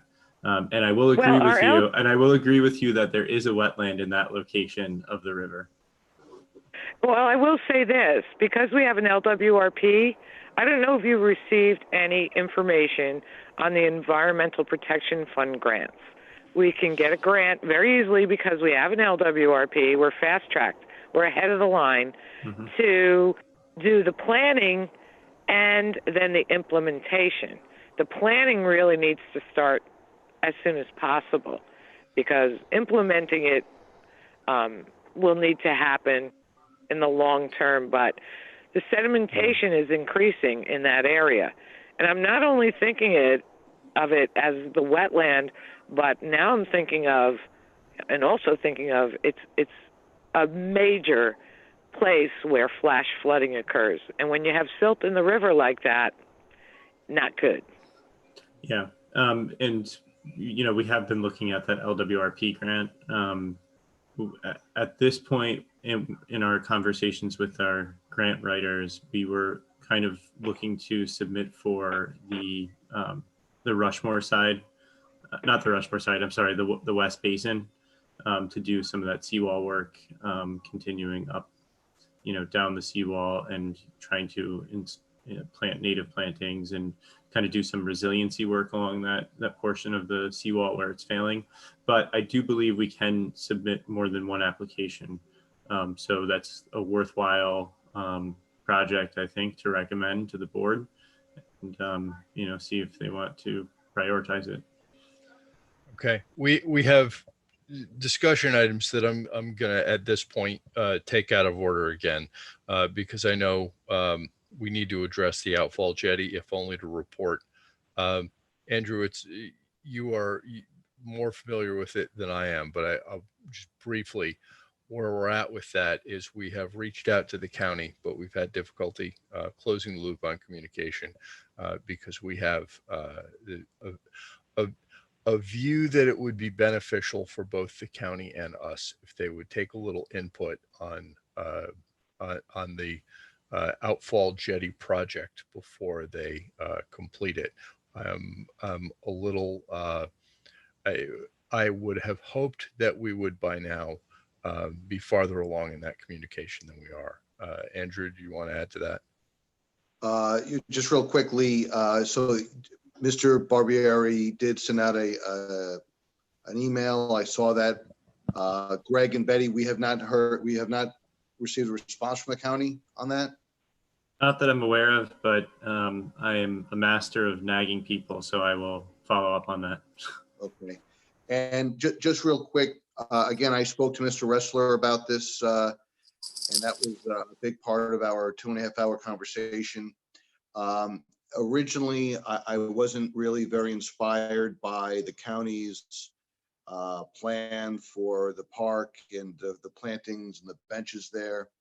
But upon closer examination, the bumping out of the jetty with this additional sheet piling and now the riprap, which will be a further intrusion into a busy channel and a fully developed harbor, and some of the environmental concerns about putting the riprap there and then having to remove the riprap when the new sheet piling has to be replaced in 30 or 40 years. There's some very compelling reasons all the way around to kind of relook at this. And according to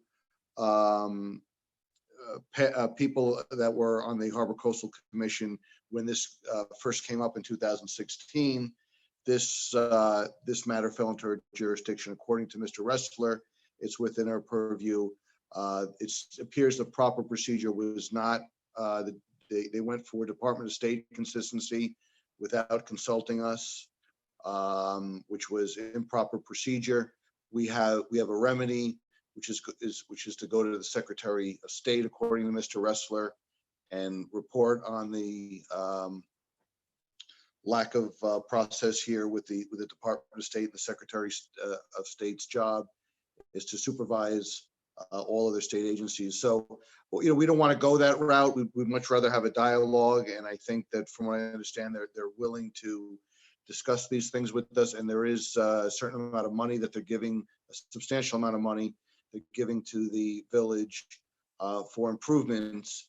But the danger here is that the longer this goes, it's kind of already into the process, and the longer it goes without any kind of communication, they show up with contractors tomorrow and start working, it's gonna be a mess. So I'd really like to get some communication and let the county know that we want to talk about this sooner rather than later. So if Greg, you could help with that, maybe Thomas and I can call the village manager again tomorrow.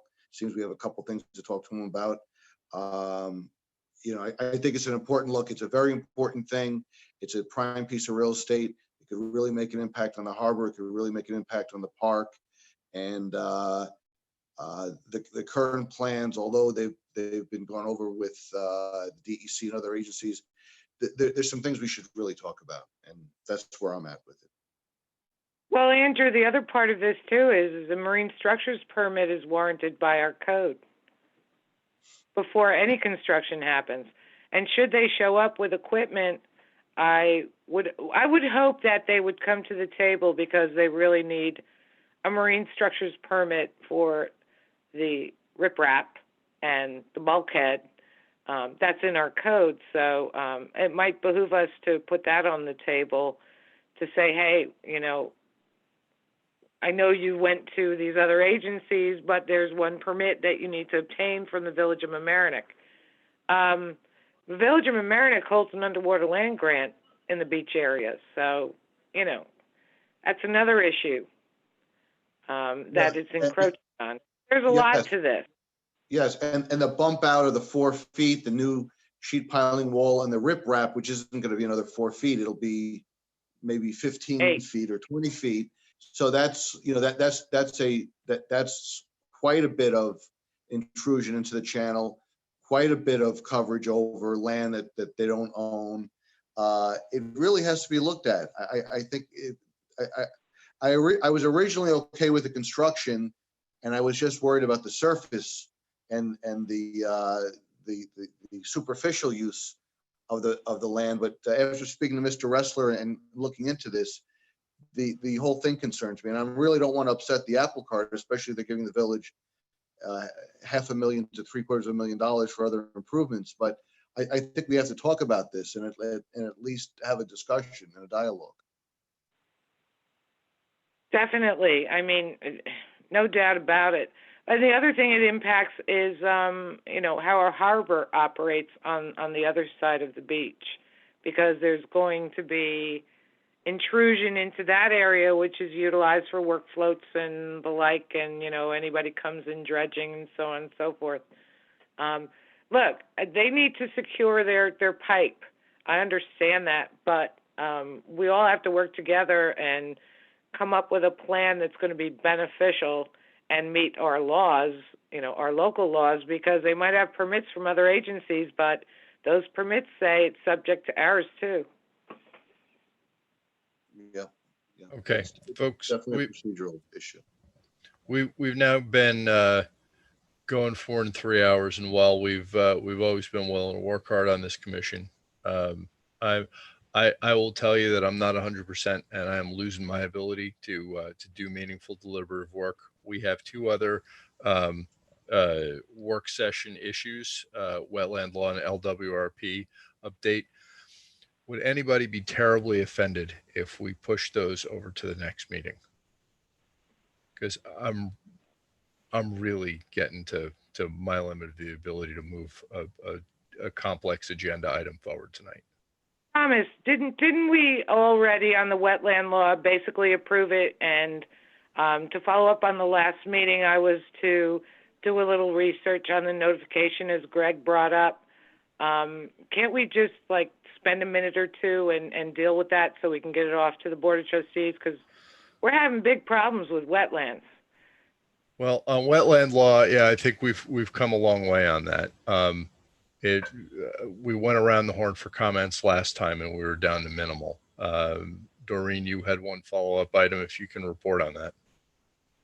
Real quickly, on the notification, the wetlands law deals with not only us, but it also deals with other agencies, the DEC. And as far as notification is concerned, there's a party of interest, and it goes through our clerk treasurer's office. So it's a little different than most land use applications. And I don't think there can be a set notification zone because you might be across the pond from somebody or so on and so forth. So I looked at various versions of our wetlands law, and none of them had notification at all. And I know people have to put a sign up on their property. I don't think we could codify this to be a certain distance because of the way that, you know, things are situated in wetlands. Well, that may not be a complete answer, though. As I understood Greg's concern, to the extent possibly wanted to make sure that it was consistent with other notice statutes. That doesn't mean that you can't include something like, visible and facing from a body of water or something that's specific to wetland concerns, but that doesn't mean we shouldn't try to harmonize it. Yeah, so I think the But board I at the time was talking. of interest on a hill, living 1,000 feet away. You can be a party of interest to any wetland application. We can be a party of interest in a wetland application in Scarsdale because it affects our community with the Department of State. We can go outside of our community and participate and impact, if it has impacts to us because of the watershed, that I'd be more concerned about than the individual notification zone here in the village. Yeah, so right now we have 100-foot notification. It's really small. It's usually ends up being just 2 properties, like the neighbors or maybe someone across the street. And it's done off of the boundary of the property. Within 100 feet of the boundary of the property on which the proposed regulated activity will be located. So the thing that I wanted to clarify was just to make it more consistent. So the language on the sign is different than some of the other languages that we put on signs. The notification, the village has to do the notification. So we actually mail them out. Every other type of application, the applicant is responsible for mailing out the notification. It also has a 15-day prior to the hearing. It has to be mailed out. Every other board does 10 days.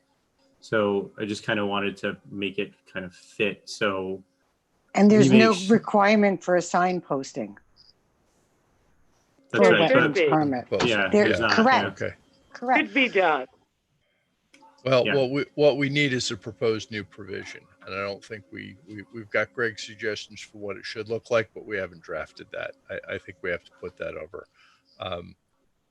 Maybe I can call Matt. Maybe I'll call Matt Maraglio at the Department of State to gain a little bit more information on that, since we haven't really come to a conclusion, and report back. How's that? Okay, well then let's working group it. Doreen, that's going to be you and me. You get the information that you want. I'll try to draft a notice proposal that fits with the other ones, and then this will be on for next time, and hopefully that'll be a vote. Can I make a suggestion that we do the LWRP update earlier in the agenda, like maybe first on the agenda, since we've been missing doing it for over a year? Yeah, that makes sense. All right, so for the June meeting, we'll try to do the LWRP first and have a vote on the wetlands law, and then we'll deal with applicants. Thank you, Thomas. And Is there Did anyone look at minutes? hold on.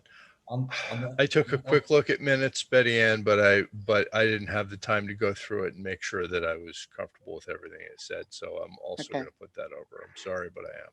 No problem. Seamus? Yeah, just on the LWRP, nothing to prolong this meeting, but is there a document, a red line or something that was planned to be shared around? I just don't think I've seen it yet. Yeah, I thought I saw it. Yeah, I've done red line and I provided it to the chair and vice chair. And I think they're still reviewing it. So. Yeah, my question is only, is that something that we want to have all of us have looked at before the next meeting or not? Yeah, I think before the next work session, we should have the opportunity to circulate it to everybody. Okay, great. Thank you. Thank you. Okay, so somebody move to close the meeting. Second. Oh, motion, yeah. I'll move. All in favor? Aye. Aye. If I could just say something real quick. Yeah, before you hang up. Yeah, this is my last meeting with you all. So I wish you the best of luck. It's been a pleasure working with all of you. So where are you going? Greg, are you moving on? What's happening? Yeah, I'm going to Scarsdale. Oh, congratulations. Thank you. Yeah. Greg, I appreciate your knowledge and your diligence. Thank you. Thank you. I've really loved working with you over the years, and CFT, all that kind of stuff. You've been great. So best of luck. Thank you. Yeah, you'll be missed. Appreciate it. Sorry I couldn't see you all in person, but Greg, you're not moving, so I can pick up my disc, are you? I'm not moving. No, I'll still be a Mamaroneck resident. So. I'm only kidding. I'll eventually get that back from you. Yeah. Okay. Thank you, folks. Thank you all. Okay. Have a good evening. Well. Feel better, everybody. Bye, everybody.